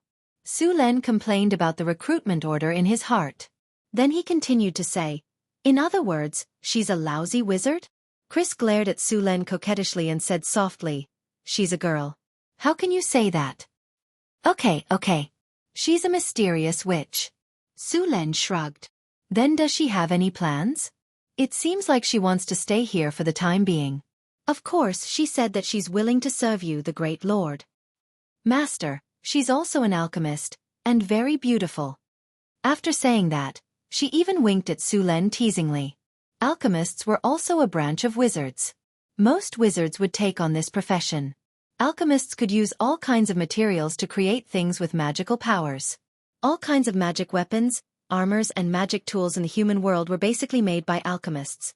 If there was an alchemist, then the things in his warehouse could be used. The ogre heart, blood, and skin left behind by the ogre wizard he killed last time, and the heart, blood, and tiger skin left behind by the Gale tiger Sulen killed. These things were very good raw materials. After being made into potions or equipment, they could quickly increase the strength of the territory. Chapter 88. Sulen and Chris went to the backyard together. Hathaway was still resting on the bed. Hathaway was the witch Sulen had saved. Although her external injuries had healed, she had overdrawn her will during the battle with the 2 mountain bears. Hello. Thank you for saving me." Hathaway stood up and said. At this time, Sulen had a clear look at her appearance. Her wine-red hair draped over her shoulders. Her white face was pale due to her injuries, but her facial features were exquisite. Her large black eyes shone like stars. Her loose robe did not cover up her curvaceous figure. The robe in front of her chest was pushed up high. Her breasts were so big that he could not hold them with one hand. He liked this kind of girl who had a big heart. Chris did not lie. Hathaway was definitely a beautiful woman. Compared to Chris's charm, Hathaway had a mysterious charm. Anyone who sees such a beautiful lady injured would lend a helping hand. Su Len said with a smile. You are a true noble. Thank you for the compliment. Miss Hathaway, I would like to invite you to join my territory. What do you think? I accept your invitation. Hathaway nodded. Ding. Congratulations to the host. You have successfully recruited a hero. You are rewarded with a silver chest.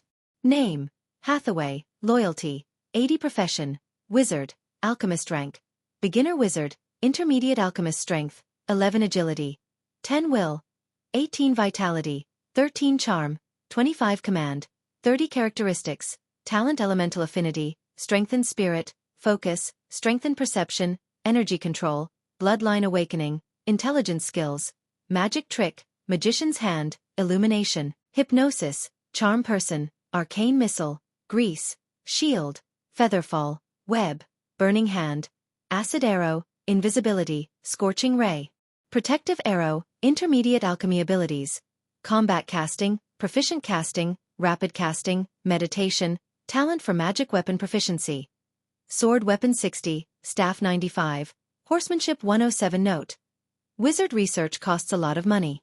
You need to pay her monthly salary. Seeing Hathaway's stats, Su Len was a little surprised.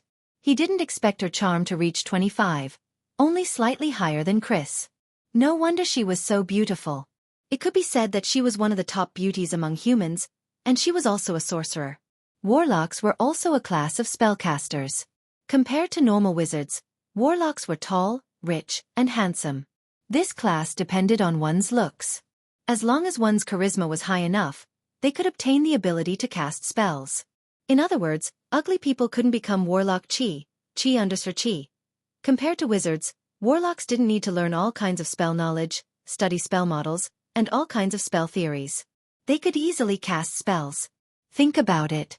Every day, you're hanging your head and stabbing your butt with an awl. You're working so hard to get into a good university. Next to you is someone who goes online every day, reads novels, flirts with girls, and has never done any homework. In the end, after the college entrance examination, his grades are better than yours. Isn't that very hateful? What made wizards even more envious was that the bloodline of warlocks could be passed down to their descendants. In other words, as long as one's father or mother was a warlock, then their descendants would have a high chance of awakening as a warlock. As long as there were enough descendants, there would be one or several warlocks in every generation. It only took a few generations to form a warlock family. Of course, the inheritance of warlocks would gradually weaken, unless there was a phenomenon of atavism. Otherwise, it would weaken from generation to generation. Wizards, on the other hand, had a hard time. To become a wizard, one needed to have a strong talent, a talent for spiritual strength, and a talent for learning. Only people with strong spiritual strength could learn meditation, and then learn all kinds of languages, casting gestures, spell models, and so on. Finally, they could cast spells. Let's put it this way. Every successful wizard was a top student. This class was naturally unfriendly to bad students. Therefore, it was very difficult to cultivate a wizard. Moreover, the power of a wizard couldn't be passed down. At most, their descendants would have a higher chance of becoming a wizard. It was very difficult to form a wizard family. Therefore, most wizards were trained by teachers or academies. They would find talented children from the large number of ordinary people and train them. Compared to the latter, it took a lot of time, effort, and money to cultivate a qualified wizard. Of course, since wizards had invested so much, as long as they persevered, they would gain more. Every advanced wizard had mastered a large number of spells, which allowed them to deal with all kinds of situations. At this stage, wizards could be called spellcasters. Compared to warlocks, advanced wizards could master twice as many spells as warlocks of the same level. Apart from these, the spells that warlocks mastered all came from their bloodline. Therefore, the spells they mastered were relatively simple. The casting ability of a legendary warlock was much weaker than that of a wizard of the same level. Of course, warlocks also knew this weakness. Therefore, warlocks who were ambitious and talented would often take on the role of a wizard. There were very few people who could do this. Su Len didn't expect that the wizard he recruited would be a genius who took on the role of a warlock. The only downside was that he would have to pay her a monthly fee for her services. Speaking of which, Su Len basically didn't pay the soldiers when he was developing his territory. Barbarians didn't have the concept of money. Most of the barbarians were slaves that he bought. Chrissy was also a succubus that he caught with his own ability. Why should he pay? As for Hathaway, Su Len had to pay. Every wizard was a master at spending money. Although they were rich, they also spent a lot of money. All kinds of enchanted materials were not cheap, and the same went for the materials used for experiments. Therefore, the money had to be paid. Then, Chrissy arranged a room for Hathaway. Because the town was simple, the best house was Sullen's mansion. Luckily, there were many rooms in the mansion, so Chrissy only needed one. By the way, Hathaway, you're an alchemist. Can you make magic tools? Su Len suddenly asked. Of course, but with my current skills, I can't make advanced magic tools. I can only make beginner and intermediate magic tools. In addition, I need you to provide me with the materials to make magic tools. I'm currently penniless, Hathaway said as she spread her hands. Of course, there are some problems that I need to explain in advance. Making magic tools has a certain chance of failure. If it fails, more than 90% of the materials will be damaged. After all, I'm only an intermediate alchemist now. Of course, I'll provide the materials. Please don't worry about that. I'll take the damage of the materials into consideration. Su Len smiled and said, well, today, to celebrate Hathaway joining my territory, I'm going to hold a welcome party. As you wish. Chrissy smiled slightly. P.S. Thank you to Ho Yi from Changyi's family for the 300 Qidian coins tip. Thank you to Say Loneliness to Loneliness for the 100 Qidian coins tip. Thank you to We'll Never Meet Again for the 200 Qidian coins tip. Thank you to A Bookworm for the 100 Qidian coins tip. Thank you to Yunzhong 128 for the 100 Qidian coins tip. Thank you to 1452 and 5418 for the 100 Qidian coins tip. Chapter 89. Hathaway was now a beginner wizard and a beginner warlock. She was on the same level as a human knight. Only by activating her own life energy could she be considered a knight, followed by a grand knight, a knight commander, a conferred knight, and a legendary knight. It was not easy for a normal person to become a knight. A healthy child would need to train from a young age to become a knight squire, then a trainee knight, and finally a knight after activating their life energy. Wizards were also strictly divided into ranks. Before mastering a level 1 spell, they were considered apprentices. As long as they mastered a level 1 spell, they would be a beginner wizard, followed by an intermediate wizard, an advanced wizard, a grand wizard, and a legendary wizard. Of course, it was not easy to become a legendary wizard. Every human kingdom had at least 1 or 2 legendary knights, but the number of legendary wizards was a lot less. Basically, only the upper echelons knew their names. Ordinary people had never heard of them. As for the barbarian soldiers in Su Len, they were barbarian hunter, barbarian warrior, barbarian axe warrior, and barbarian axe berserker. As long as the barbarians were recognized by the system, they could be promoted. The barbarians were a powerful race and were naturally stronger than humans. Therefore, as long as a barbarian reached adulthood, they could become a barbarian hunter. However, this was only the same level as a human squire. When they became a barbarian warrior, they would be equivalent to a human knight. The top military class would reach the level of a knight commander. However, although the system's military class accelerated the growth of their strength, it was difficult to level up after reaching the top military class. After the territory passed the most difficult period, the resources here were also a lot more abundant.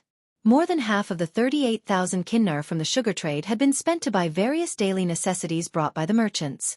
Therefore, Sullen's standard of living had improved a lot.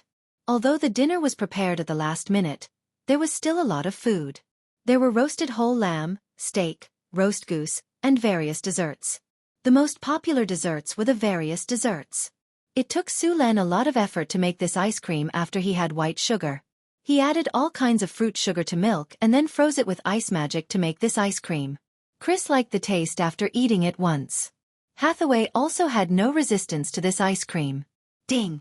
Your subordinate hero Hathaway is very satisfied with the ice cream. Her sense of belonging to the territory has increased. Hathaway's loyalty has increased by 5 points. Hearing the system notification, Su Len was slightly stunned. Just like that, the loyalty of a witch was increased. How could a meal of ice cream attract a witch? Su Len, can you give me that ice cream? Hathaway stared pitifully at the untouched ice cream in front of Su Len. Looking at her greedy look, Su Len shook his head helplessly, then handed over his cup of ice cream. Here, eat it. Thank you. Hathaway quickly took the ice cream and couldn't wait to put a spoonful into her mouth. Then, she closed her eyes with a face full of enjoyment. Her expression was very much like a cat that was being stroked.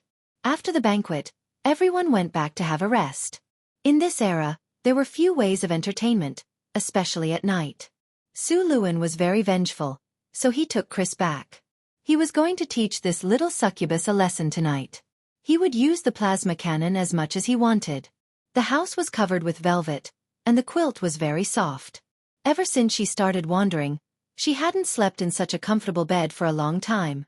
However, as soon as she lay down, she vaguely heard some strange noises coming from outside.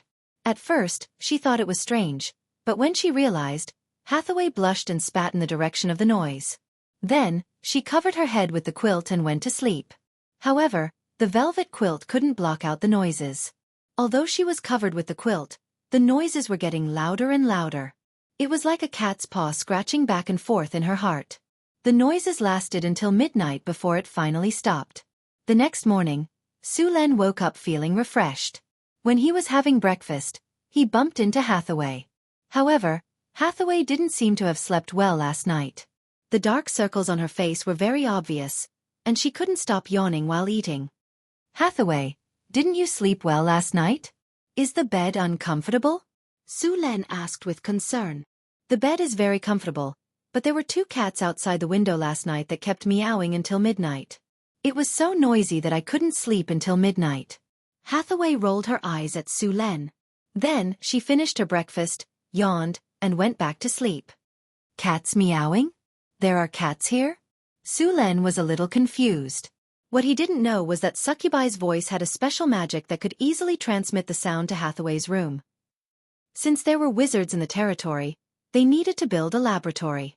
Because wizards' experiments often had a certain degree of danger, the laboratory needed to be built far away from people's residences. After letting Hathaway choose a place in the territory, Su Len continued to direct the construction of the aqueduct. After casting mud to rock on the aqueduct, Su Len suddenly remembered that there was still a treasure chest that he hadn't opened.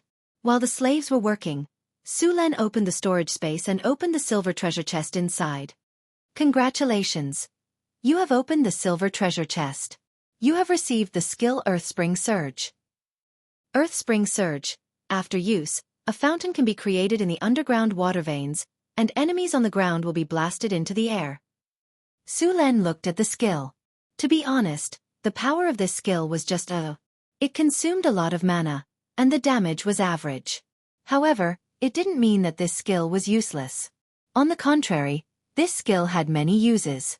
Originally, Su Len planned to let the Lord's mansion use the aqueduct water. Now that he had this skill, he planned to directly create a spring in the Lord's mansion. With this spring, even the fountain in the garden could be used. After letting the slaves continue to build the aqueduct, Su Len mounted his horse and rushed to the Lord's mansion. Soon, Su Len arrived at the backyard. At this time, there was no one in the backyard. After spending a skill point to learn Earth Spring Surge, Su Len released his mana and prepared to cast it. As his mana was cast, his power of the will merged with the ground, passed through the rock layer, and quickly found a water vein 30 meters underground. Then, he guided the water vein continuously upward. Finally, the water vein broke through the surface and directly gushed up to a height of more than 10 meters. The movement here quickly attracted the attention of others. After a while, Chris and Hathaway came and then cooperated with Su Len to connect the fountain to the Lord's mansion's water supply system. Chapter 90.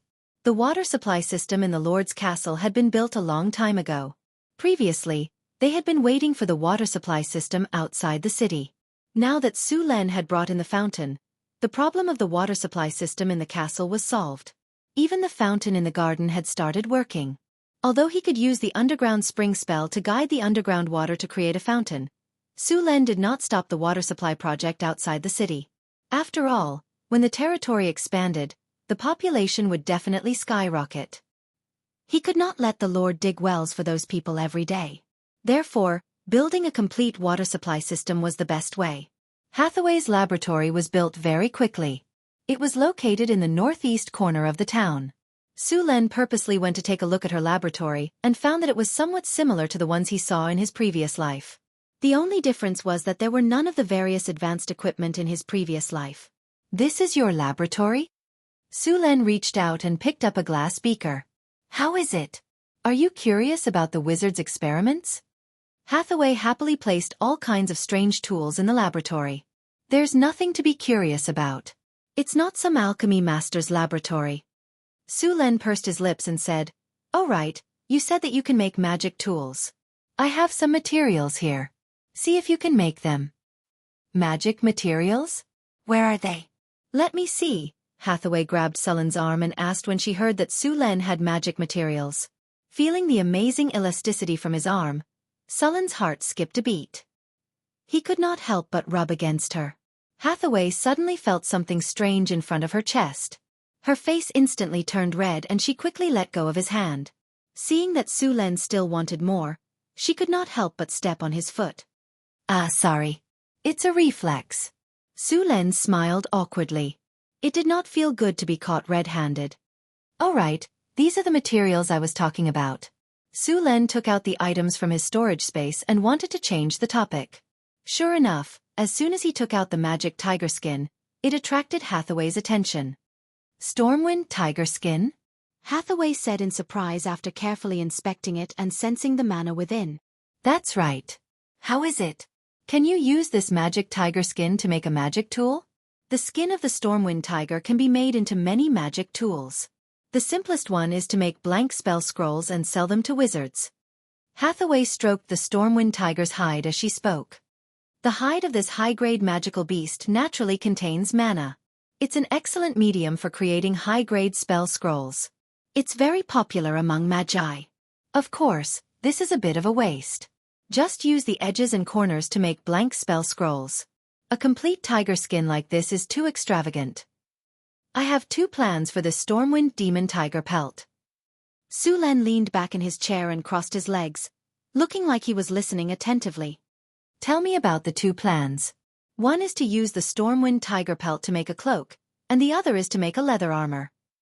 Hathaway sighed as she felt the rich mana within the Stormwind tiger pelt. "What's the difference between a cloak and a leather armor?" Su Len asked. A cloak made from the Stormwind tiger pelt can be enchanted with haste, featherfall, and camouflage. These three spells can be used once a day, and then it needs to be recharged before it can be used again. As for a leather armor, it has less of an effect. It can increase magic and physical resistance, and it can also be enchanted with lesser strength or lesser haste. The cloak is made of a larger material, almost twice as much as a leather armor. This kind of tiger skin can be made into about 12 to 15 pieces, and about 30 pieces of leather armor. Of course, no matter what you do in the end, you have to leave a piece of this Stormwind tiger pelt for me, Hathaway said. "What do you want the Stormwind tiger pelt for?" Su Len was a little surprised. "I don't have a wizard's robe yet," Hathaway said confidently. "This Stormwind tiger pelt is thick and warm, and it can be enchanted. Of course I have to leave a piece for a wizard's robe." "All right, I'll leave a piece for you. As for the rest of the Stormwind tiger pelt, half of it can be used to make leather armor, and the other half can be used to make a cloak." Su Len thought for a moment, then continued, "Enchant the leather armor with haste."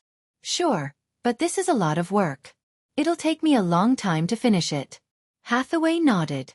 Then, as if she had thought of something, she quickly asked, "By the way, since you have such a complete set of Stormwind tiger pelt, do you have the other parts of the Stormwind tiger pelt as well?"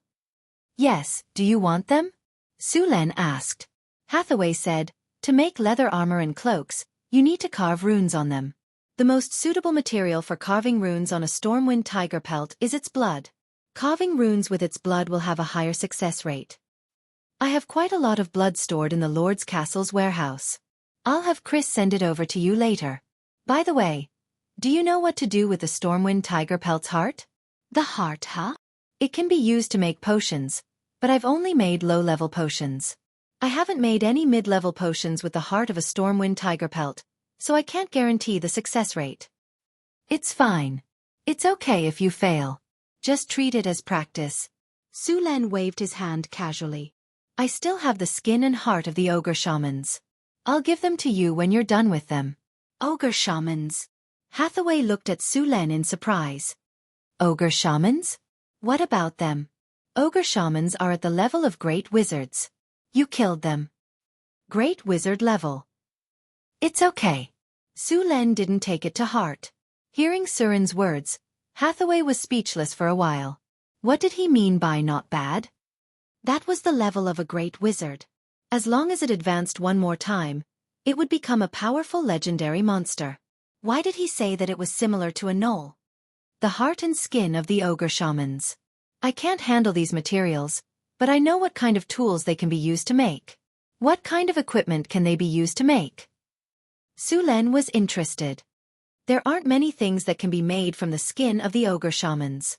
The best ones are the ogre strength bracers and the ogre strength girdle.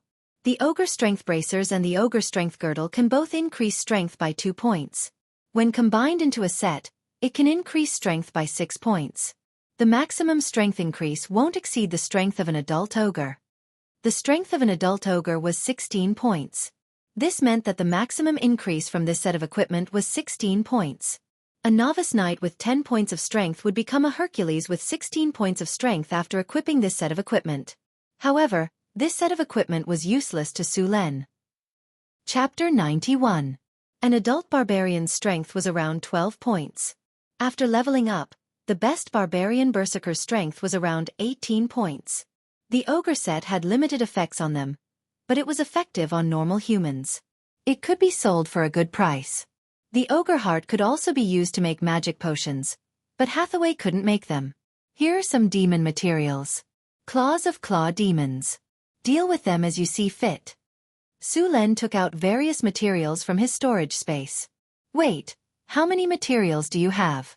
Did you rob the Marquis of the North's treasury? There are so many materials. Seeing Su Len taking out materials, Hathaway widened her eyes in shock. Although the materials in front of her weren't particularly precious, they were worth at least 50,000 kinner. How many monsters did he have to kill to earn that much? She thought about how she was almost ambushed by the mountain bear when she was looking for materials. She was almost buried in the wilderness. In the end, Su Len took out so many magic materials so easily. It was too much of a blow. There are so many materials. Are you trying to exploit me like I'm your coolie? If you don't want to, I'll take them away, Su Len said with a smile. Don't even think about it. Now that they're here, they're mine. Hathaway snapped her fingers, then controlled the magician's hand to put the items away. Take out everything else, Hathaway said after putting the items away. Oh right. I have a leaf from the wisdom tree. Su Len took out the wisdom tree leaf that he had obtained last time. What? A leaf from the wisdom tree? After seeing the leaf in Sullen's hand, Hathaway immediately pounced over and hugged Su Len. She reached out to take the leaf. Su Len only felt a ball of soft meat pouncing on him, and a pleasant fragrance wafted to the tip of his nose. Foul! You're crashing into me. Didn't you think I was exploiting you just now? Su Len flipped his palm and put the wisdom tree leaf into his storage space. Where are the leaves of the tree of wisdom? Let me see. Hathaway grabbed Sullen's hand and asked, Is it important to you? Sullen's eyes lit up. Very important, very important. Hathaway nodded like a chick pecking rice. I see. Su Len nodded. When he saw Hathaway hanging on his body, he said decisively, No. You. Hathaway glared at Su Len angrily. Her chest swelled with anger, making her look fierce. What about me? I'm your employer. Hathaway seemed to have thought of something. She gritted her teeth and whispered into Sullen's ear. Why don't I marry you and you give me the leaves of the wisdom tree? Get up first. Su Len lifted Hathaway's tie and lifted her off his body. What do you want the leaves of the wisdom tree for? You'll give it to me if I tell you? Hathaway said angrily. Don't talk about conditions. Slap. Su Len slapped Hathaway's perky butt. He had wanted to do it for a long time and finally found the chance. Hathaway looked at Su Len with a wronged expression. She then pouted and said, The leaves of the wisdom tree can be used to make an awakening potion. It can increase my spirit and speed up the recovery of my mana. There are no side effects at all. I see. Then you can make it. Su Len nodded and took out the leaves of the wisdom tree. Seeing the leaves of the wisdom tree, Hathaway immediately took it and stared at it with glowing eyes. How many bottles of awakening potion can be made with this leaf? One leaf can only make one bottle. Also, you can't just use the leaves of the wisdom tree to make the awakening potion. You need other ingredients. Luckily, although the other ingredients are expensive, they are not too rare. I have them all. With this awakening potion, I can become an intermediate wizard. Hathaway said excitedly. Not bad. I'm a man of my word. Hathaway did not want to waste any more time. After she chased Su Len out of the lab, she immediately began to make the awakening potion. After leaving Hathaway's lab, Su Len continued to instruct the slaves to build the aqueduct. After finishing his work for the day, Su Len habitually came to the pub for a drink. As soon as he sat in front of the bar counter, Manager Wright whispered to Su Len, "Monseigneur, a strange person came to the pub today." "Really? How so?" Sullen's heart skipped a beat and asked. "I don't know, but I have a feeling that this person is not simple," Wright said in a troubled tone. Su Len took a sip of wine and asked, "Where is he?" "The corner by the window on the left," Wright said. "Go get me another glass of wine." Su Len looked in that direction and saw a man in his 30s sitting in the corner. He then turned his head and said to Wright, "Monseigneur, please wait for a second." Wright quickly brought over a glass of wine. A familiar prompt sounded in Su Luan's ears. "Congratulations, host. A wandering hero has appeared in your tavern. You can try to recruit him." Pub. Currently one wandering hero. Taking the glass handed over by Lighter, Su Luan picked up the glass and walked towards that person. "New here?" Su Len put the glass in front of the man and sat across him. "Yes." The man turned his head and glanced at Su Len. At this time, Su Len realized that the man in front of him was blind in one eye. "Try this rum. It tastes pretty good." Su Len gestured to him. "Thank you," the man said coldly after taking a sip. "I am the lord of this territory. Are you interested in joining my territory?" Su Len continued, not minding his cold tone. "You are the lord?"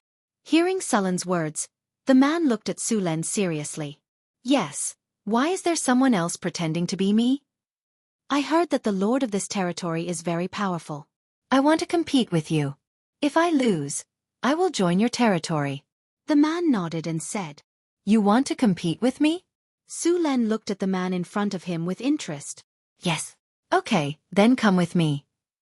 Su Len led the man out of the pub and walked to the military camp's field. "By the way, what is your name?" "Harrison." The two soon arrived at the field. Su Len stood in the middle and waved at Harrison, indicating that he could attack. Harrison did not hold back. He pulled out his sword and rushed over to Su Len with a sweep. Su Len blocked it with his spear easily. Harrison was not surprised. He followed the momentum and cut down at Sullen's finger. Su Len smiled. He shook his spear and pushed Harrison's sword away. Then he swept over. The battle was without suspense. Harrison was no match for Su Len at all. P.S. Thank you to Long Xian, WZ11114, and NetDreamer for the 100 starting point coins. Floating Dream thanks you. Chapter 92. After trying a few times, Harrison realized that he couldn't hurt Su Len at all. After understanding the difference between him and Su Len, he simply admitted defeat. "Since you have admitted defeat, then join my territory," Su Len said as he put away his spear. Ding! Wandering hero Harrison requests to join your force. Do you accept? Accept. Congratulations to the host for successfully recruiting a hero. 1 silver treasure chest is rewarded. Name: Harrison. Loyalty: 75. Profession: Silver Eagle Swordsman level. Knight strength: 16 dexterity, 17 spirit, 11 constitution, 16 charm, 10 command, 75 features. Talent: intermediate tenacity, robust, intimidation, strong will, courage, vigor, dexterity, vigilance, discipline. Retired officer. He used to be an officer in the army of the Kingdom of Florence, command +2, discipline +4, veteran. He has experienced many cruel battles and survived successfully. He is an elite warrior, will +2 skills, Silver Eagle swordsmanship, Crusader swordsmanship, combo slash, triple slash, tackle, shield bash, air combo slash, defensive block, dual wielding weapon, detection, combat slash, interrogation. Weapon proficiency, swordsmanship 145, shield 130, spear 135, horsemanship 130, bow 88, throwing 82. This is an excellent officer. He had to escape and become a mercenary because he was inadvertently involved in the political struggle of the upper nobles. You need to pay him a reward every month. Officer. After seeing Harrison's attributes, Su Len thought that he was very suitable to be the sheriff of the territory.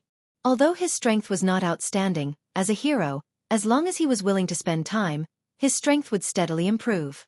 Now that the territory and the Chamber of Commerce were trading, many mercenaries and guards came to Sullen's town.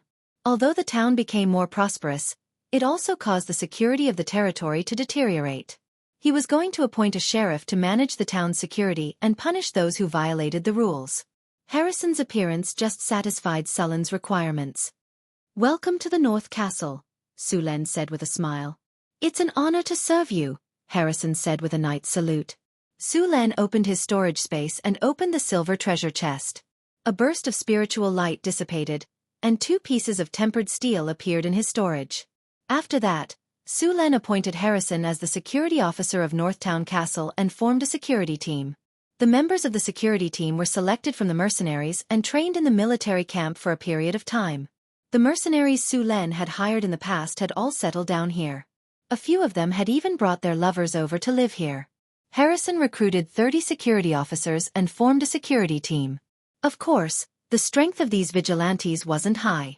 Even after undergoing military training, their strength was only at the level of knight squires. Only a few of them had reached the level of novice knight. Their professions changed from mercenaries to soldiers. North Fortress recruits, North Fortress guards, North Fortress elite guards, North Fortress elite guards, North Fortress Iron Eagle guards. Compared to a powerful race like the barbarians, human soldiers were much weaker. The elite guards were only at the level of knights. Moreover, the cost of training a soldier wasn't small. In addition, they had to pay extra. The North Fortress guards were paid 2 kinner, while the elite guards were paid 5 kinner. Similarly, Sullen's barbarian guards also had to be paid. When the territory was first developed, Su Len promised that as long as the territory was developed successfully, he would give them the status of free people. Therefore, Su Len didn't have to pay those barbarians for a period of time. However, once the territory was on the right track, he had to pay them. According to the system standards, the barbarian warriors weren't cheap. Of course, compared to their strength, it was still worth it. After all, they couldn't be hired in the human world with hundreds of kinner. The security team was set up and trained by Harrison. Su Len marked out an area in the town as the official residence of the security department. At the same time, he also asked the blacksmith to make special weapons for them. The security department's jurisdiction was within the territory, and the security team were all humans. They didn't have the strong bodies of the barbarians. Most of the people they faced were thieves or mercenaries who violated the rules of the territory. They didn't need the heavy armor and giant axes of the barbarians. The security team was equipped with light armor and chain mail. Their weapons were also long swords. Although these weren't the best, they were enough to deal with the guards and mercenaries of the caravans. Security Department. A simple security official's residence. This is the headquarters to protect the safety of the territory and fight crime. Security +5, popular +3, law +3. With the establishment of the security department, the prison was also built. Unlike the security department, the prison had to be rebuilt. After all, a prison was different from a normal house. The good thing was that the prison didn't need to be too big. Those who committed the most heinous crimes would be sentenced to death. Only those who committed less serious crimes would be locked up there. Under Sullen's mud to stone spell, the construction was completed very quickly. Prison. You should be glad that you're only locked up. You still have a chance to change. Reformation +10, Life of Repentance +10, Indestructible +10, Psychological Deterrence +10, Prosperity -1, Security +5, Criminality -2, Law +2. After the prison was completed, it was recognized by the system. Su Len specially brought a few humans in to inspect it. As soon as they entered the prison, they felt that the atmosphere was oppressive. It didn't feel good, as if there were invisible things staring at them all the time. At the same time, it reminded them of the things that they regretted in the past. It definitely wouldn't feel good to stay in there for a long time. However, it was the best place to lock up criminals. This place was used to lock up criminals, not for them to go on vacation. After touring the prison, the faces of the few humans behind them were a little pale. When they came out, they looked at the prison with fear in their eyes. Obviously, the prison had left a very shocking impression on them. These two guys would probably involuntarily think of the prison whenever they wanted to commit a crime in the future. Most likely they would be honest. With the expansion of the town, the number of residents and officials in the town would increase in the future. With that, all kinds of crimes would definitely increase, especially the corruption of officials. In Sullen's plan, this place was to encourage business. When the time came, there would definitely be officials who couldn't help but take advantage of the situation. This was the real world, not a game. Those officials weren't NPCs and wouldn't make mistakes. Su Len was considering whether to let the residents and officials experience the prison every once in a while. Judging from the behavior of the few humans just now, this prison was still very intimidating to criminals. Of course, in addition to the prison, Su Len would also make strict laws and supervision departments. Chapter 93. After the police department was established, they caught a few drunken mercenaries causing trouble on the streets on the first day. They were then thrown into jail by the police. After they sobered up, they were handcuffed and sent to clean the streets or to do manual labor. With the existence of the Public Security Bureau, the security of the territory suddenly became a lot better. During this time, Su Len had purposely spread the news to the other provinces in the north. Many civilians who wanted to own a piece of land knew about the North Guard fortress. However, due to the distance, they could not cross the wilderness even if they wanted to, unless they were escorted along the way. In order to attract more people, Su Len made an agreement with the merchants that came here to trade. He asked the merchants to bring along civilians who were willing to come here every time they came here. Of course, in order to make the merchants do their best, he specifically asked that only civilians who brought along more than 50 people were qualified to participate in the sugar trade. Of course, this would make the merchants unhappy, so Su Len compensated them by giving them a Kinder reward for every person they brought along. It did not cost them much to bring the civilians along. Other than being responsible for some security issues, they were responsible for their own food and lodging. They could also use their spears to defend against monsters when they encountered them. After some consideration, the merchants agreed. From the second month onwards, the population of the territory began to slowly increase. The local lords did not care much about the loss of the civilians. After all, the people who left were all homeless. If they stayed, the city could not provide enough jobs for them. These people could only steal to survive. Or they could become mercenaries. To be honest, mercenaries did not have a good reputation. Many mercenaries were part-time robbers in the wilderness. Some mercenaries would even attack their clients directly. After they did it, they would move to another place. Therefore, most merchants would have their own guards and mercenaries. Therefore, the lords would not stop the refugees from leaving. Instead, they would clap their hands and welcome them. When the refugees came to Sullen's territory, they were as poor as a church mouse. Su Len would not be kind enough to directly distribute land to them. There was a saying in his previous life that went like this: a small amount of kindness was a small amount of hatred. If Su Len directly distributed land, houses and food to them, these people would probably think that these things were what they deserved. Once Su Len stopped providing them with help, they would even think that Su Len owed them. Therefore, Su Len didn't plan to do this at all. From the beginning, he planned to use work as a form of relief for these people. In any case, there were many people in the territory who needed to work, so he didn't have to worry about not being able to arrange for these people. Su Len would let these people work and pay them wages. They could also rent houses in the territory. Of course they had to pay rent. The rent would not be very high, but it was necessary. When they went out to work, they would be given 2 meals. In this era, other than the nobles, the commoners only had 2 meals a day. The territory did not keep idle people. The civilians who came with the caravan were a mix of good and bad. Some of them knew their place, while others were idling around. Su Len did not need to do anything for these people. He just threw them to the kobold or knoll supervisors, and the supervisors would teach them a good lesson. These people would work in the territory for 3 months, and then they would be qualified to buy houses and land, or the right to reclaim wastelands. Reclaiming wastelands here needed to be reported in advance. As long as one paid a kinner, they could get the right to reclaim 10 acres of wastelands. These 10 acres of land would be tax-exempt for 3 years. After 3 years, the tax would return to normal. Houses could be rented, and if one had the money, they could also buy them. Therefore, in Sullen's territory, as long as one worked hard, they would live and get better and better. These people who lived at the bottom of the food chain worked hard more often than not, but they could not even afford to eat and wear.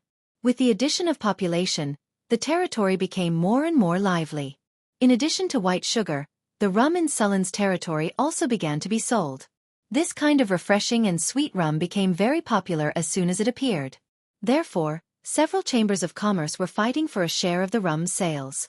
Because rum was brewed from waste honey, the cost of production was not high. In order to sell it at a high price, Sulen made a new packaging for the high-quality rum. Because of the growth of the territory's population, Sulen built a glass factory by the Red Sand River.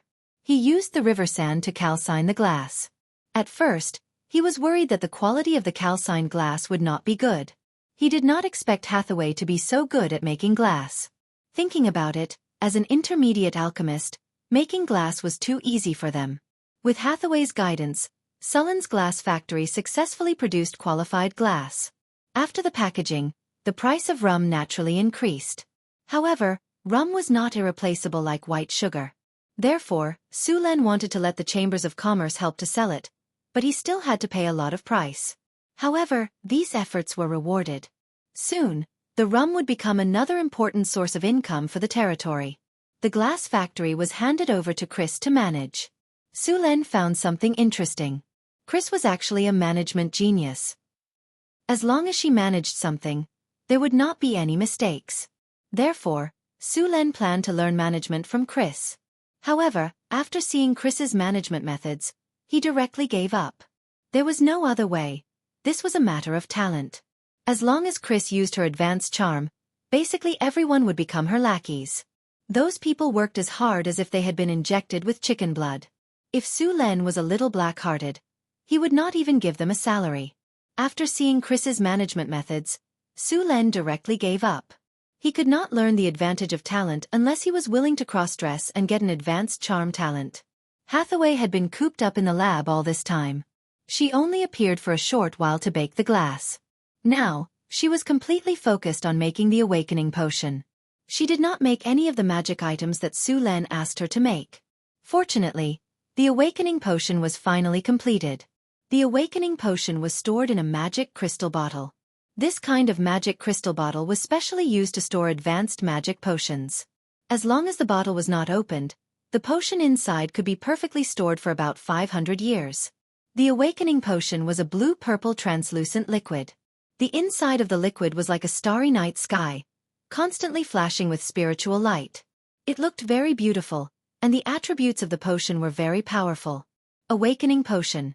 Using the leaves of the wisdom tree as the main ingredient, meticulously made into a magical potion. After use, will +4, elemental affinity +2, mana recovery effect permanently increased by 30%. Side effects? None. This potion was completely for wizards.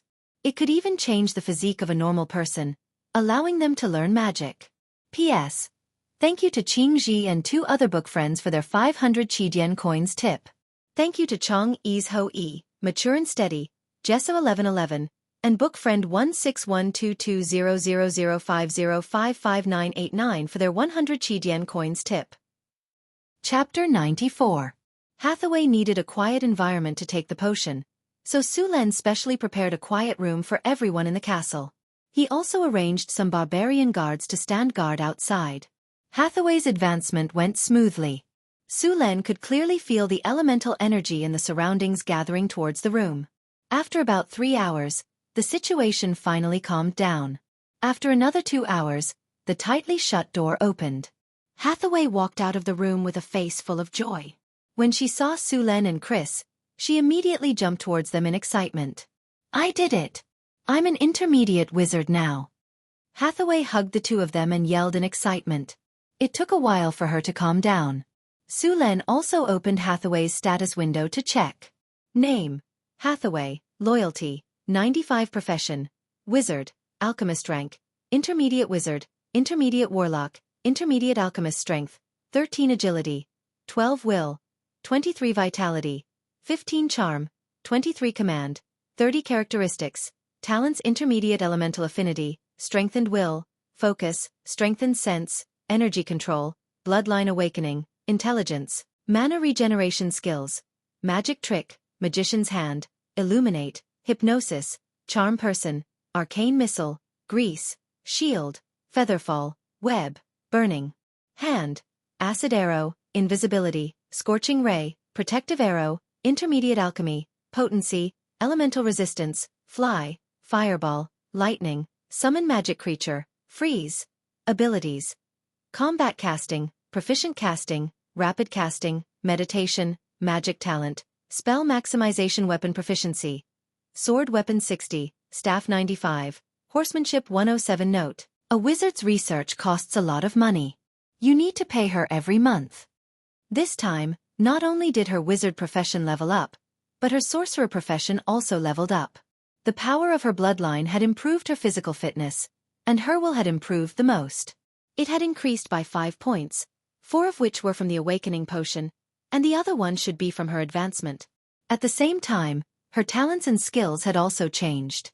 Her elemental affinity had leveled up to intermediate elemental affinity, and she also gained mana regeneration. Mana regeneration was the effect of the awakening potion. Some of those spells were not learned before because of her strength, and some were obtained through the further awakening of her warlock bloodline. Su Len rubbed Hathaway's head and messed up her wine-red hair. All right, the advancement is complete. Hurry up and make those magic items. Well, in the past it was at most. But now it has become people. He had completed the leap from C to D. Hathaway escaped from Sullen's clutches and hid behind Chris.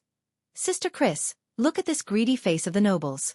I just advanced and they can't wait to exploit me. Chris smiled and said, all right, it won't be too late to do it after you've rested. There's no rush to make those things. All right. Su Len shrugged. After becoming an intermediate wizard, Hathaway was more familiar with making magic items. It only took her 2 days to make a leather armor and a cloak. These 2 magic items were made from the skin of the Gale Tiger. They looked good. Cloak, unnamed intermediate magic item. Material: Gale Tiger skin. Defense +3. Warmth. Additional spells: Lesser Haste 1 time per day, Featherfall 1 time per day, Disguise 1 time per day. Lesser Haste. After activation, increase speed by 20%. Lasts for 10 minutes. Featherfall. After activation, reduce body weight. Won't be hurt when falling from a high place. Lasts for 10 minutes. Disguise. After activation, become one with the surroundings. Won't be easily discovered. Movement will lose effect. Lasts for 1 hour. Leather armor, unnamed, intermediate magic item, material: Stormwind Tiger Hide, defense +8, movement flexibility, additional effect: reduce magic damage received by 10%, additional effect: increase strength 1/day, haste 1/day. Lesser haste. After activation, increase strength by 3. Lasts for 10 minutes. Lesser haste. After activation, increase movement speed by 20%. Lasts for 10 minutes. The 2 magic items were not bad. The cloak was more suitable for scouts, and the 3 additional spells were very practical. The leather armor was for warriors on the battlefield, and after wearing it, it would not affect ordinary equipment. Take this leather armor for example. Barbarians could wear a half-body armor on top of it. This would allow them to display the effects of leather armor and also gain the defense of iron armor. Similarly, after wearing a cloak, they could also wear a chainmail and leather armor underneath. As for why they didn't choose iron armor, it was because the scouts wore heavy iron armor. Not bad. Let's make it according to these 2 items. Su Len checked the 2 magic items. He was very satisfied with them. I've calculated the Gale Tiger skin you gave me. I can make 6 cloaks and 10 leather armors. The rest can be cut into a few blank magic scrolls. If you agree, I'll make it according to this plan. Hathaway handed a blueprint to Su Len. Let's do it according to your plan. Su Len casually glanced at it and agreed. All right, I almost forgot to tell you. I can also make the materials from the ogres. Hathaway said proudly. Her expression was as if she was asking for praise. Good job. Su Len praised. After nearly 2 months of construction, the water supply system in the territory was finally about to be completed. There was a 4-kilometer-long elevated aqueduct, 4 30-meter-tall water wheels standing on both sides of the Red Sand River, and a reservoir that could hold 1,000 cubic meters of water. Such a reservoir could easily satisfy the water needs of a city with tens of thousands of people. The water supply pipes in the territory were made of pottery. Su Len used mud to stone to connect the pipes. The water supply pipes would be connected to each house in the territory. The water pipes in the houses were made of iron. The ancient Romans disliked iron because it would rust, so they used lead to make water pipes. As a result, the pipes didn't rust, but the ancient Romans were poisoned by lead. Although this wasn't the direct cause of the fall of the ancient Roman Empire, drinking water with excessive lead for a long time would cause the people's health and fertility to decline. Ding! The city water supply system is complete. City water supply system. A water wheel is used to lift water, an elevated aqueduct is connected, a large reservoir is filtered, precipitated, and disinfected. Ceramic and iron pipes are used for water supply. Water supply plus 15, cleanliness plus 15, durability plus 20, city beauty plus 10, people sentiment plus 2, public security plus 1, prosperity plus 5. A good water supply will make the people living here feel more at home. A clean and convenient water supply will make the city more prosperous. Chapter 95. After the water supply system was built, the town's public facilities needed to be built as well. Fountains, public bathrooms, and other things had to be built. Since they had decided to expand the town, the bathrooms would be built outside the town. The 500-meter-long town was divided into the Lord's residential area. Other than Sullen's castle, this was where the Lord's guards and their families lived. After the outer city was built, the entire place would be moved to the outer city. The new city wall was 1 kilometer long and 4 kilometers in total. It was considered a small town. The original city wall became the inner city. In order to build the outer city, Su Len brought the barbarian guards to the wilderness to capture a large number of slaves. In fact, after their continuous patrols, there were very few goblins, kobolds, and gnolls around the territory. Although these creatures were not very smart, they knew to avoid dangerous areas. Sullen's territory was now a dangerous area for the goblins, kobolds, and gnolls. If they wanted to capture slaves, they would have to go to places further away from the territory. After wiping out a few goblin and kobold tribes, the number of slaves in the territory broke through to 2,000. Su Luen didn't intend to use mud to rock for the construction of the outer city wall, mainly because it was too much work. In Su Luen's plan, the height of the wall was 10 meters and the thickness was 4 meters. If he relied on himself to cast mud to rock for such a large amount of work, it was estimated that he would have to do it thousands of times. Therefore, Su Luen was going to build with bricks and stones. For a long time, the territory would be in a period of development and construction, so there would be a lot of bricks and stones needed. Su Luen was going to build a brick kiln factory in the territory to make bricks and stones for the territory. With the sugar trade, the territory would have a stable source of income. Su Len once again sent Xian to the northern cities to buy slaves to increase the population of the territory. Now, there were more than 1,000 human slaves in the territory, and there were more than 300 refugees who came with the caravans. The population of Sullen's territory had reached more than 1,700 people. It was not difficult to transfer some people to build a brick kiln. Su Len was in a good mood during this time. With money, the construction of the territory sped up a lot. After fooling around with Chris last night, he was full of energy when he woke up in the morning. However, his good mood didn't last long. A soldier from the security team rushed over on horseback. The bad news made his face turn gloomy. Last night, 3 fishermen were killed at the harbor. Upon hearing the news, Sullen's good mood immediately dissipated. He walked towards the port with a gloomy face. The dead were slaves bought by Su Len. These slaves' job was to fish. Because the territory had been cleaned up so many times, the area around the town had become very safe. In addition, there were 2 rivers at the port. Goblins and kobolds couldn't pass through, and gnolls hated water, so the slaves would stay near the port at night for the convenience of their work. At night, they would rest on the fishing boats. Every 3 to 5 days, they would return to the shore to rest and replenish their daily necessities. In fact, these fishermen were ranked at the top in terms of points. The various types of fish caught in the harbor were the main source of meat for the territory. Because the bison needed to be farmed, they were no longer slaughtered. The spotted antelope had also begun to try to domesticate and breed them. Before they succeeded, they would no longer slaughter them. The source of meat in the territory had decreased by a lot. Now that 3 fishermen had died suddenly, the other fishermen would definitely worry about their own safety. When Su Len arrived, there were already many people gathered around. Seeing the Lord coming, the people around all moved aside. Sheriff Harrison came up to greet him. Looking at the crowd, Su Len frowned. Sheriff Harrison quickly yelled at the crowd. Other than the fishermen, everyone else returned to their posts immediately. Violators will clean the public toilets for 3 days. Hearing the sheriff's yell, the crowd scattered immediately. Su Len followed Harrison to the harbor. There were 3 stretchers at the harbor. The bodies had been fished out after they were found. When were they found? What's the cause of death? Have you found any clues? Su Luen came to the side of the corpse, and a soldier quickly lifted the linen covering it. Monseigneur, Harrison replied. The other fishermen reported to us this morning after they found a few missing people. After some searching, we found them. These bodies should have been dragged into the water and drowned by the senior. Look, there are many signs of entanglement on their bodies. Their faces are purple. As a veteran with investigative skills, Harrison could still determine the cause of death of these people. These people were suddenly attacked in their sleep.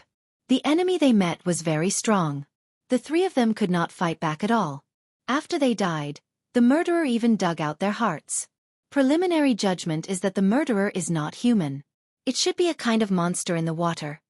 The 3 victims were all adults. Because there was enough food and the bodies of these slaves were not weak, they were killed before they could even fight back. Clearly, the murderer who attacked them was very strong. Ding. Triggered mission. Host, please resolve the danger in the river as soon as possible. Did you find anything on the fishing boats? Su Len asked after checking the 3 bodies.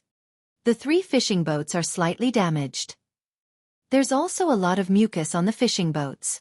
Let's go take a look. The few of them came to the fishing boats at the harbor.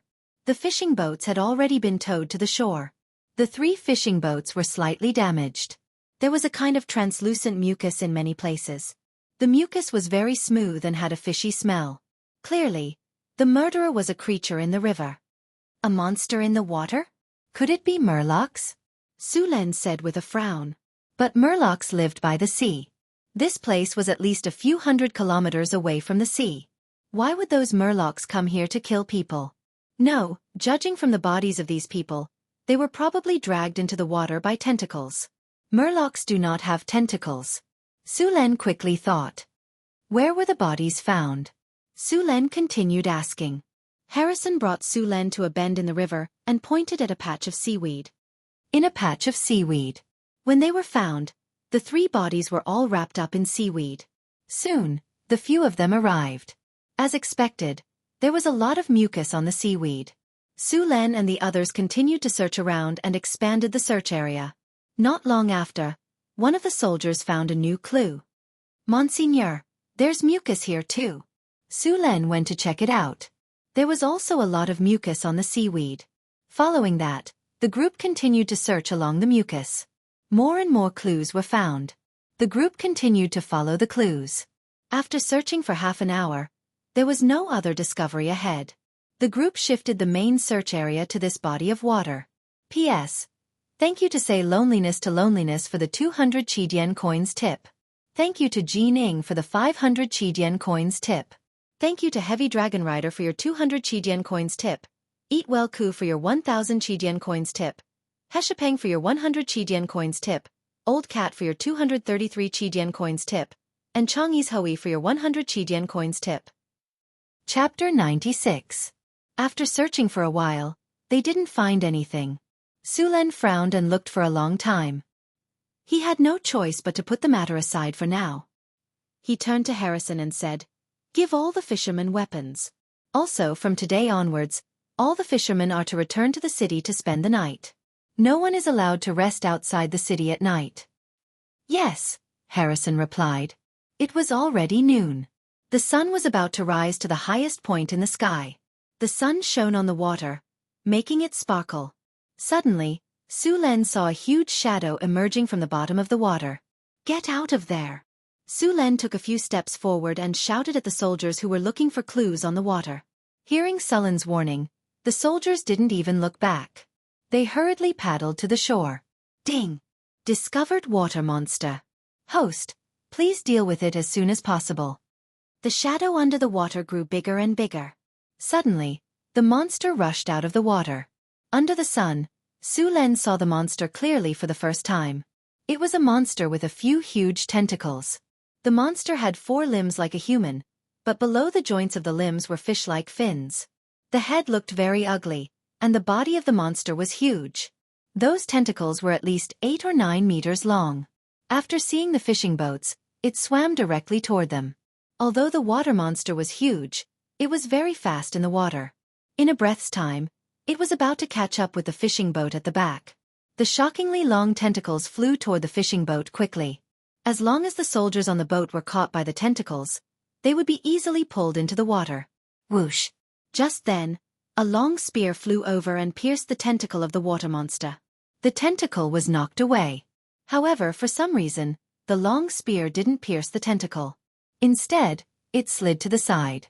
The soldiers who escaped the disaster quickly left the area of the water monster. The attacked water monster roared at Su Len. In the next second, a few green water pillars that were 10 meters long rushed toward Su Len. F***CK. Is this an acid arrow? Seeing the acid arrow rushing toward him, Su Len couldn't help but say. A normal acid arrow was only about half a meter long, but the one in front of him was more than 10 times longer. Profound ice slash. A chilling aura emanated from Sullen's body, and 3 ice blades were instantly summoned. Then, under Sullen's control, the surrounding water instantly turned into ice.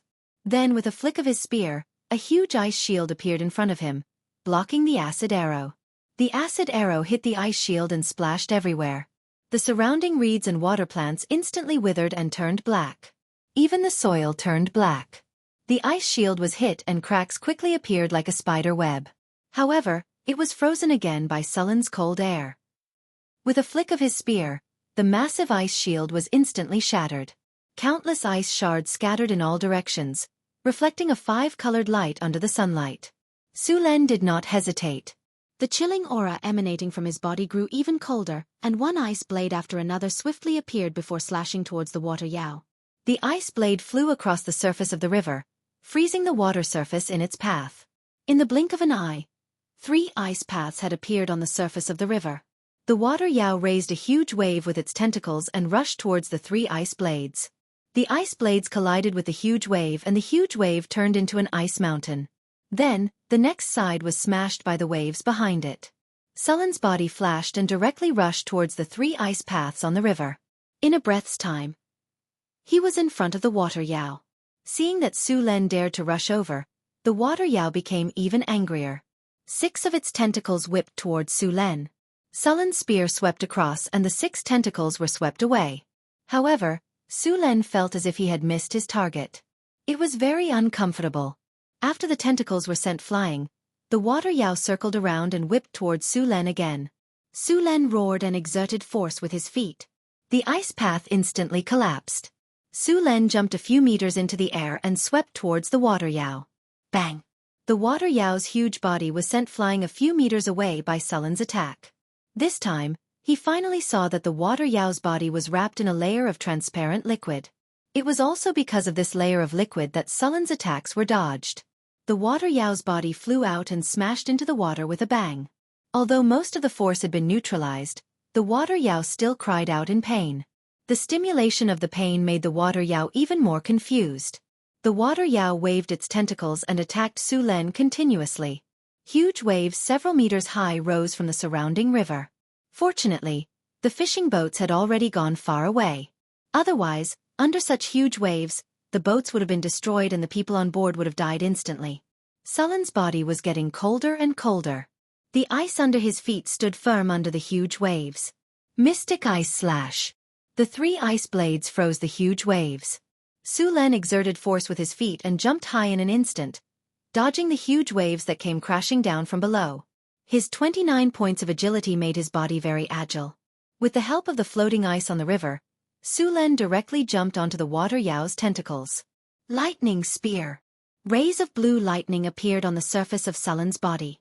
The lightning on the spear in his hand kept flashing. After a few leaps, Su Len arrived in front of the water Yao. After realizing that Su Len was close to it, the water Yao frantically tried to wrap its tentacles around him. However, in the face of the alternating lightning and ice, all the tentacles were paralyzed the moment they came into contact with the ice. The paralyzing effect of the lightning slowed down the water Yao's reaction speed by a few beats. By the time the tentacles broke free from the ice, Su Len had already rushed over. Mystic Ice Slash. Su Luen didn't give it a chance to fight back. The chill in his body instantly broke out, and he continuously released a series of black ice chops. In the blink of an eye, the chilling ice blades swept across and froze the surrounding river. Numerous black ice blades converged, and a huge iceberg appeared on the surface of the river. But the huge water monster couldn't resist and was frozen. The iceberg sparkled under the sun. In the light blue iceberg, a water Yao that was about 4 meters tall was frozen with a frightened expression. Several of its long tentacles were also frozen. The soldiers who had just come ashore looked at Su Len with admiration. They had just faced the water Yao's ferocious power. However, they did not expect that the water Yao that they thought to be extremely powerful would be killed by Su Len so easily. Ding!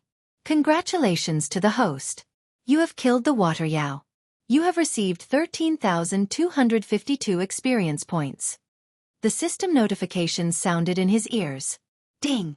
Congratulations to the host. You have leveled up. You have received 2 free attribute points. You have received 2 skill points. You have received 1 silver treasure chest. Ding! You have killed the water Yao. You have received a large amount of reputation. Your name has spread across the wasteland. Your soldiers are more supportive of you.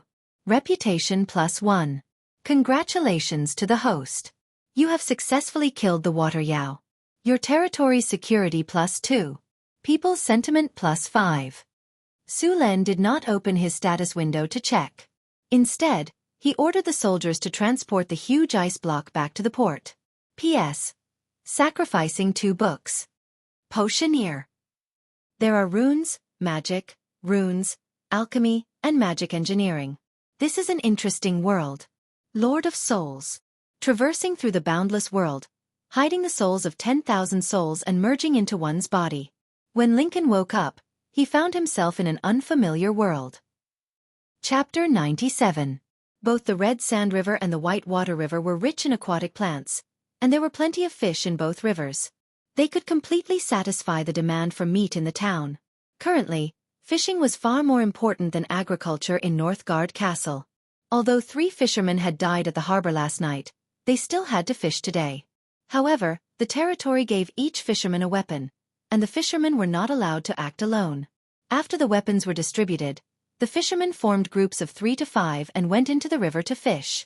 Soon, the fishermen who had already caught some fish handed them in. The management office of the harbor would give them points according to the type and weight of the fish. After counting the fish that the fishermen handed over, the workers picked out the palm-sized fish and threw them into a fish pond not far away. The pond was more than 300 meters long and 50 meters wide. It used to be a depression, but Su Len had turned it into a fish pond. The pond was connected to the Red Sand River by 2 canals, and there was a small dam at both ends. A pond like this was perfect for raising the small fish caught by the fishermen. Look, what's that? An ice mountain? Is that the security team? At the harbor, everyone looked at the ice mountain that was slowly approaching. The ice mountain was tied up with ropes and was being dragged by a few small boats toward the harbor. Look, there's something in the ice mountain. A fisherman suddenly yelled as the ice mountain approached the harbor. There really is something in it. Soon, the ice mountain was dragged to the harbor. The people around began to discuss it. Get out of the way. The water monster inside is the murderer of the 3 fishermen last night. The Lord has already taken care of it. Now, you can all go back to work. With that, Harrison directed the soldiers to transport the huge block of ice into the town. Su Len had already left. Riding on his horse, Su Len opened his attribute window and added one of the 2 points he had just received to spirit and one to dexterity. Name, Sullen Race. Human level, LV20, 685440000. Strength, 37 dexterity, 30 spirit, 25 constitution, 29 charm, 19 command, 63 skills, omitted. He opened his inventory and found the silver treasure chest that the system had rewarded him with. The monster this time wasn't very strong. The only problem was that the battle was in the water. Sullen's combat power underwater was only average. If the monster continued to hide underwater, he probably wouldn't be able to do anything. On the surface of the water, Su Len would have to depend on the player's control. Mystic Ice Slash could create ice cubes to give him a foothold on the surface of the water. Thunderbolt Gun could paralyze monsters, and it was the paralysis effect of the Thunderbolt Gun that gave Su Len the opportunity to kill the enemy in one hit. He opened the silver treasure chest, and a flash of light appeared. Congratulations, host. You have opened the silver treasure chest and obtained the Iron Body Bow. Iron Body Bow. A bow forged with fine steel. The body of the bow is strong and has a long range. It is a rare bow. Requirement. Strength 17, Constitution 15. Bow range +3. Bow power +2. Penetration. There is a 15% chance of penetration. After seeing the attributes of the bow, Sullen's eyes lit up. This bow was even stronger than the centaur longbow that Owen had given him. The centaur longbow was already a very powerful bow. However, although this bow was good, the requirement to use it was also very high. With 17 points of strength, it was impossible to draw the bow if one didn't have enough strength. Su Len took out the iron body bow and tried to draw it. The body of the bow was very flexible. The bowstring was also made of steel wire and animal tendons. Such an iron body bow was very powerful. After playing with the iron body bow for a while, Su Len suddenly thought of the problem he had with the archer squad. He didn't have any good wood to make a longbow, so he would try using this iron body bow. After returning to the town, Su Len first went to find Hathaway. The water monster just now was a demon, but he didn't know this kind of demon. He didn't know the materials on its body, so he planned to let Hathaway handle it. Hathaway had been staying in the laboratory all this time. A lot of materials needed to be processed by her. She was in a state of pain and joy. During this time, she had used more materials to make magic than before. She carefully used a carving knife to carve the claws of the claw demon. The claws of the claw demon were made of 3 metamorphosed bone structures. They were between 30 to 40 centimeters long, and the middle one was the longest. This was the most valuable part of the claw demon. The rest, such as the heart and demon skin, were not that valuable. The claws of the claw demon were natural enchanted weapons. They were harder than steel and very tough. More importantly, they had a natural armor-piercing effect. It was not easy to make them into magic weapons. Hathaway had to concentrate. After carving the last rune with the carving knife, Hathaway breathed a sigh of relief. She took out the potion that she had already prepared. Hathaway poured the potion along the rune that she had previously engraved. She murmured as she poured the potion. A magical power gathered in the laboratory. Soon, this magical power was integrated into the claws of the claw demon under Hathaway's control. A light flashed, and then the light integrated into the claws of the claw demon and disappeared. At this time, the claws on the test bench had changed greatly. They had become a curved knife. The curved knife was about 35 centimeters long. After adding the handle, it was 50 centimeters long. The shape of the curved knife was more like the curved knives used by the desert people. The color of the blade was dim, and it seemed to be able to absorb light. It was very suitable for sneak attacks in the dark. Ding dong. At this time, the magic doorbell suddenly rang. Hathaway put down the empty bottle and got up to open the door. "Why are you here?" Seeing that it was Su Len, Hathaway opened the door and let Su Len in. "Can't I come?" Su Len walked into the laboratory and looked around. "Yes, my lord." Hathaway made a face at him and continued. "This is your new work?" Su Len saw the curved knife on the table at a glance.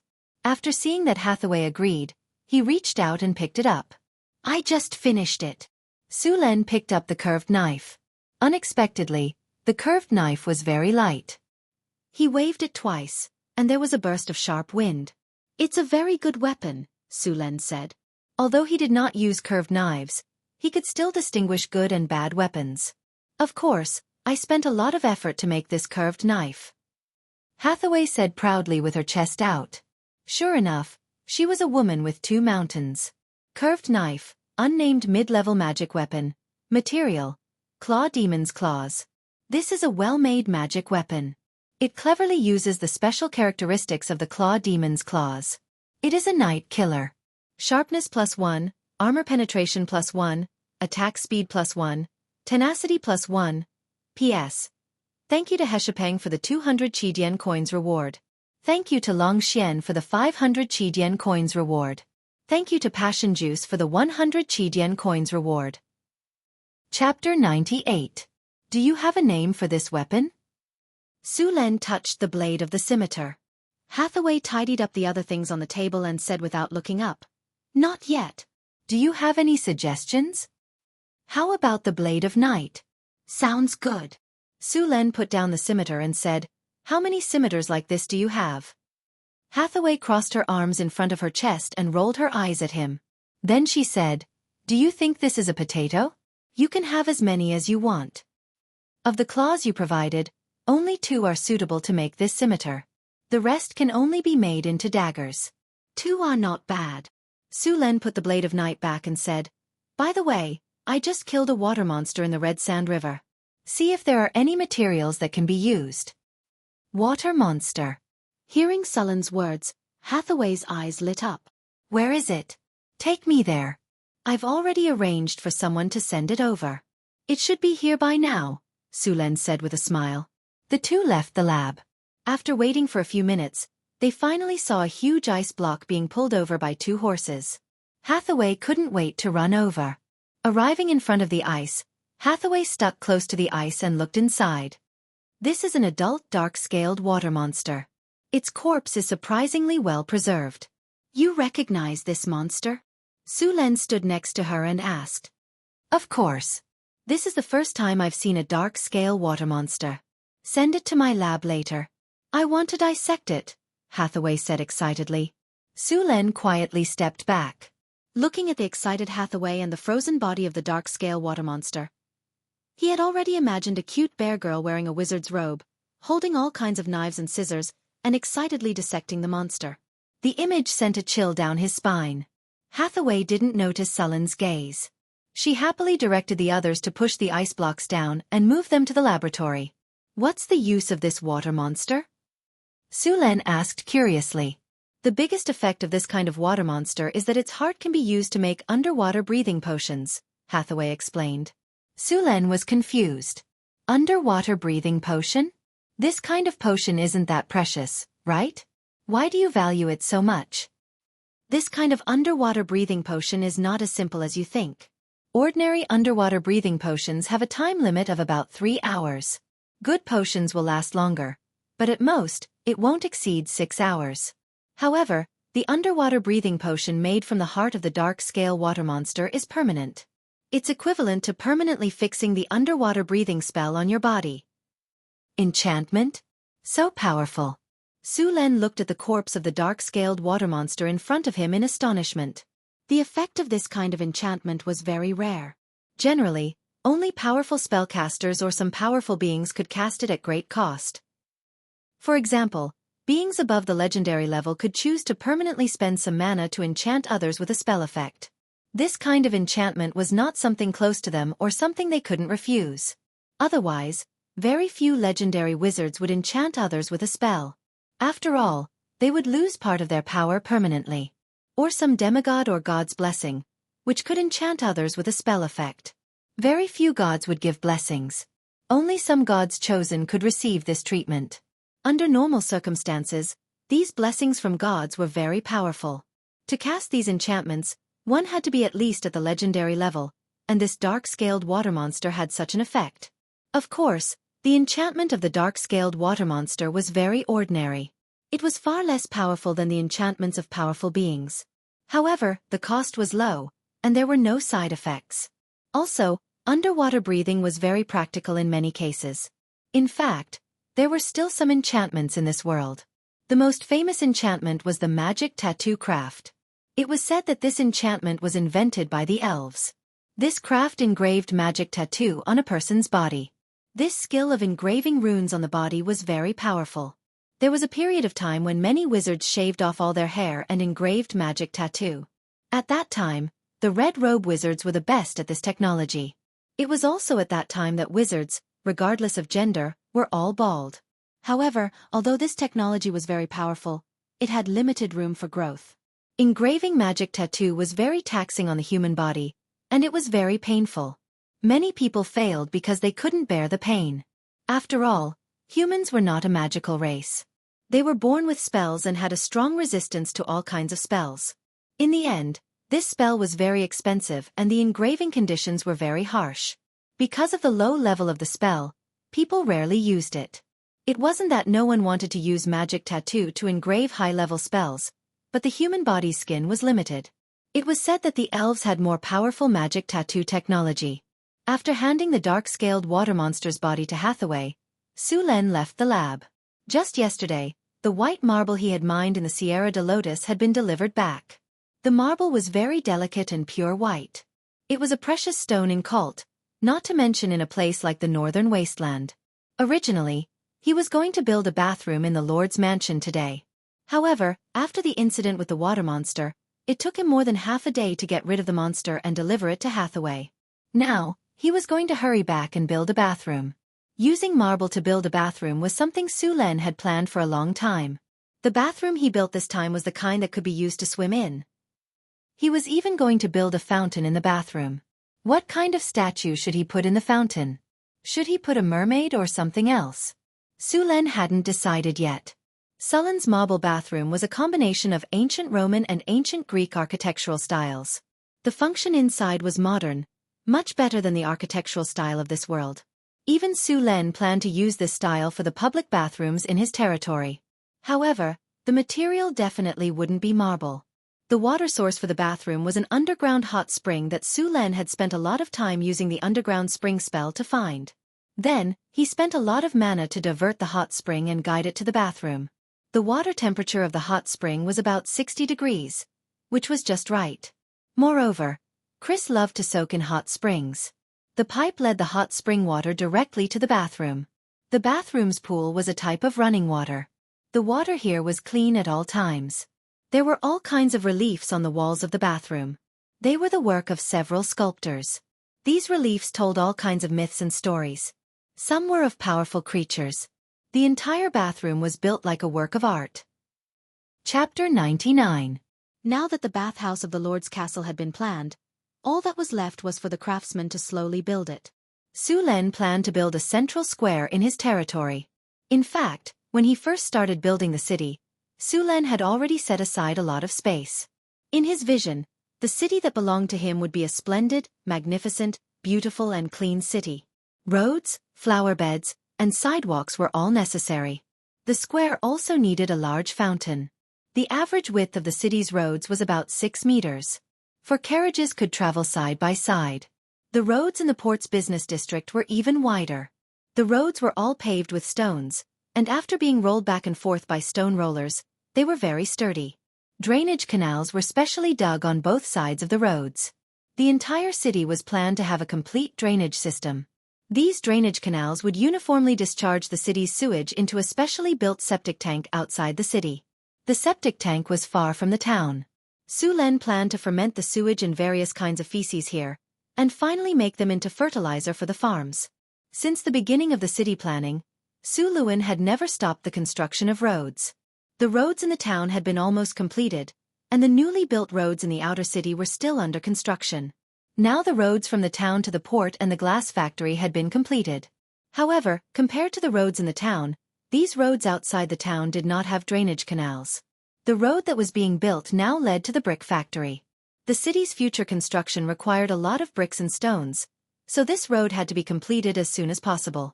At the construction site in the wilderness, a group of goblins and kobolds were working under the whips of the supervisors. The ground had been marked with white lines. The goblins and kobolds needed to dig half a meter deep in the white lines, and then fill it with soil to make it sturdy. Each layer needed to be rolled back and forth by a camel beast pulling a stone roller.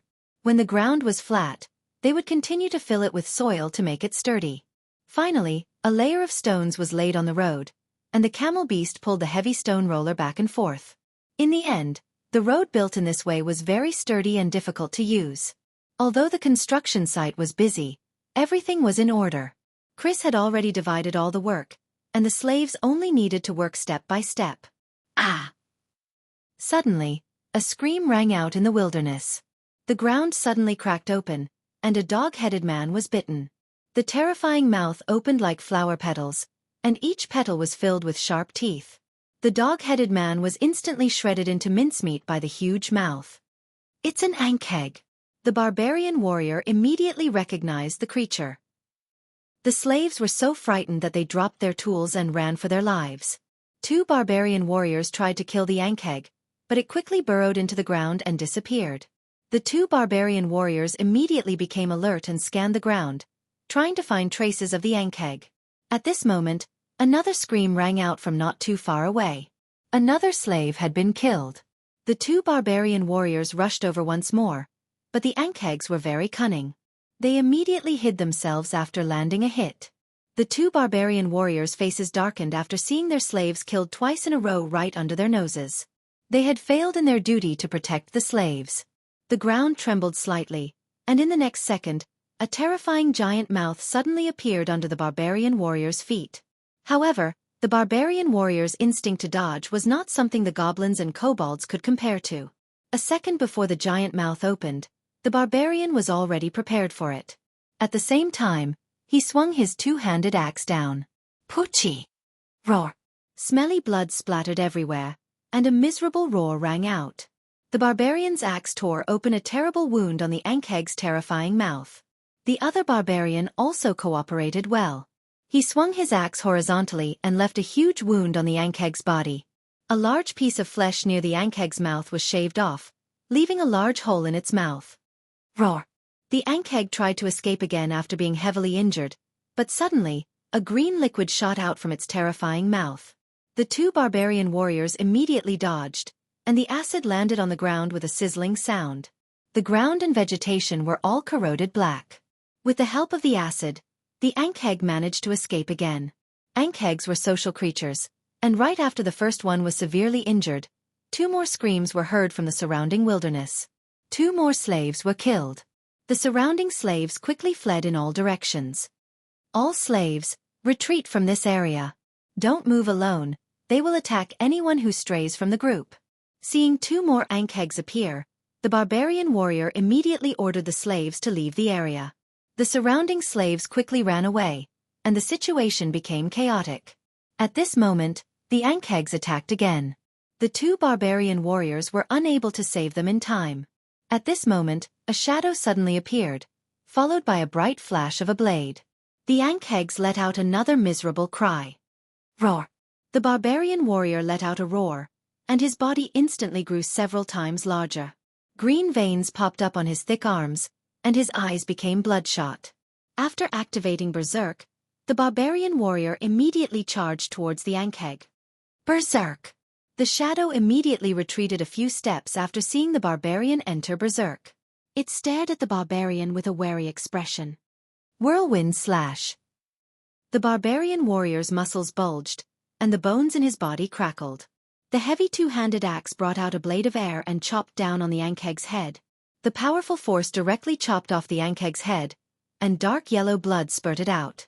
The large body of the ankheg struggled for a few moments before collapsing to the ground.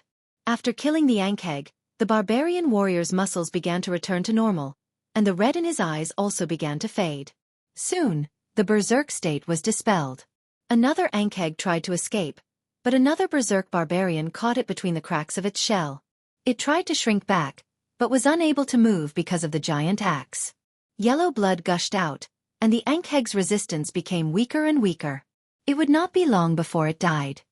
Stranger, tell me what you want. The barbarian who was in berserk did not let down his guard because of the help just now. His eyes were fixed on the gray-robed figure. The figure looked thin, but was about 2 meters tall. His entire body was covered by a large robe, and even his face was covered. He looked very mysterious. Chapter 100. Hello, I don't mean any harm.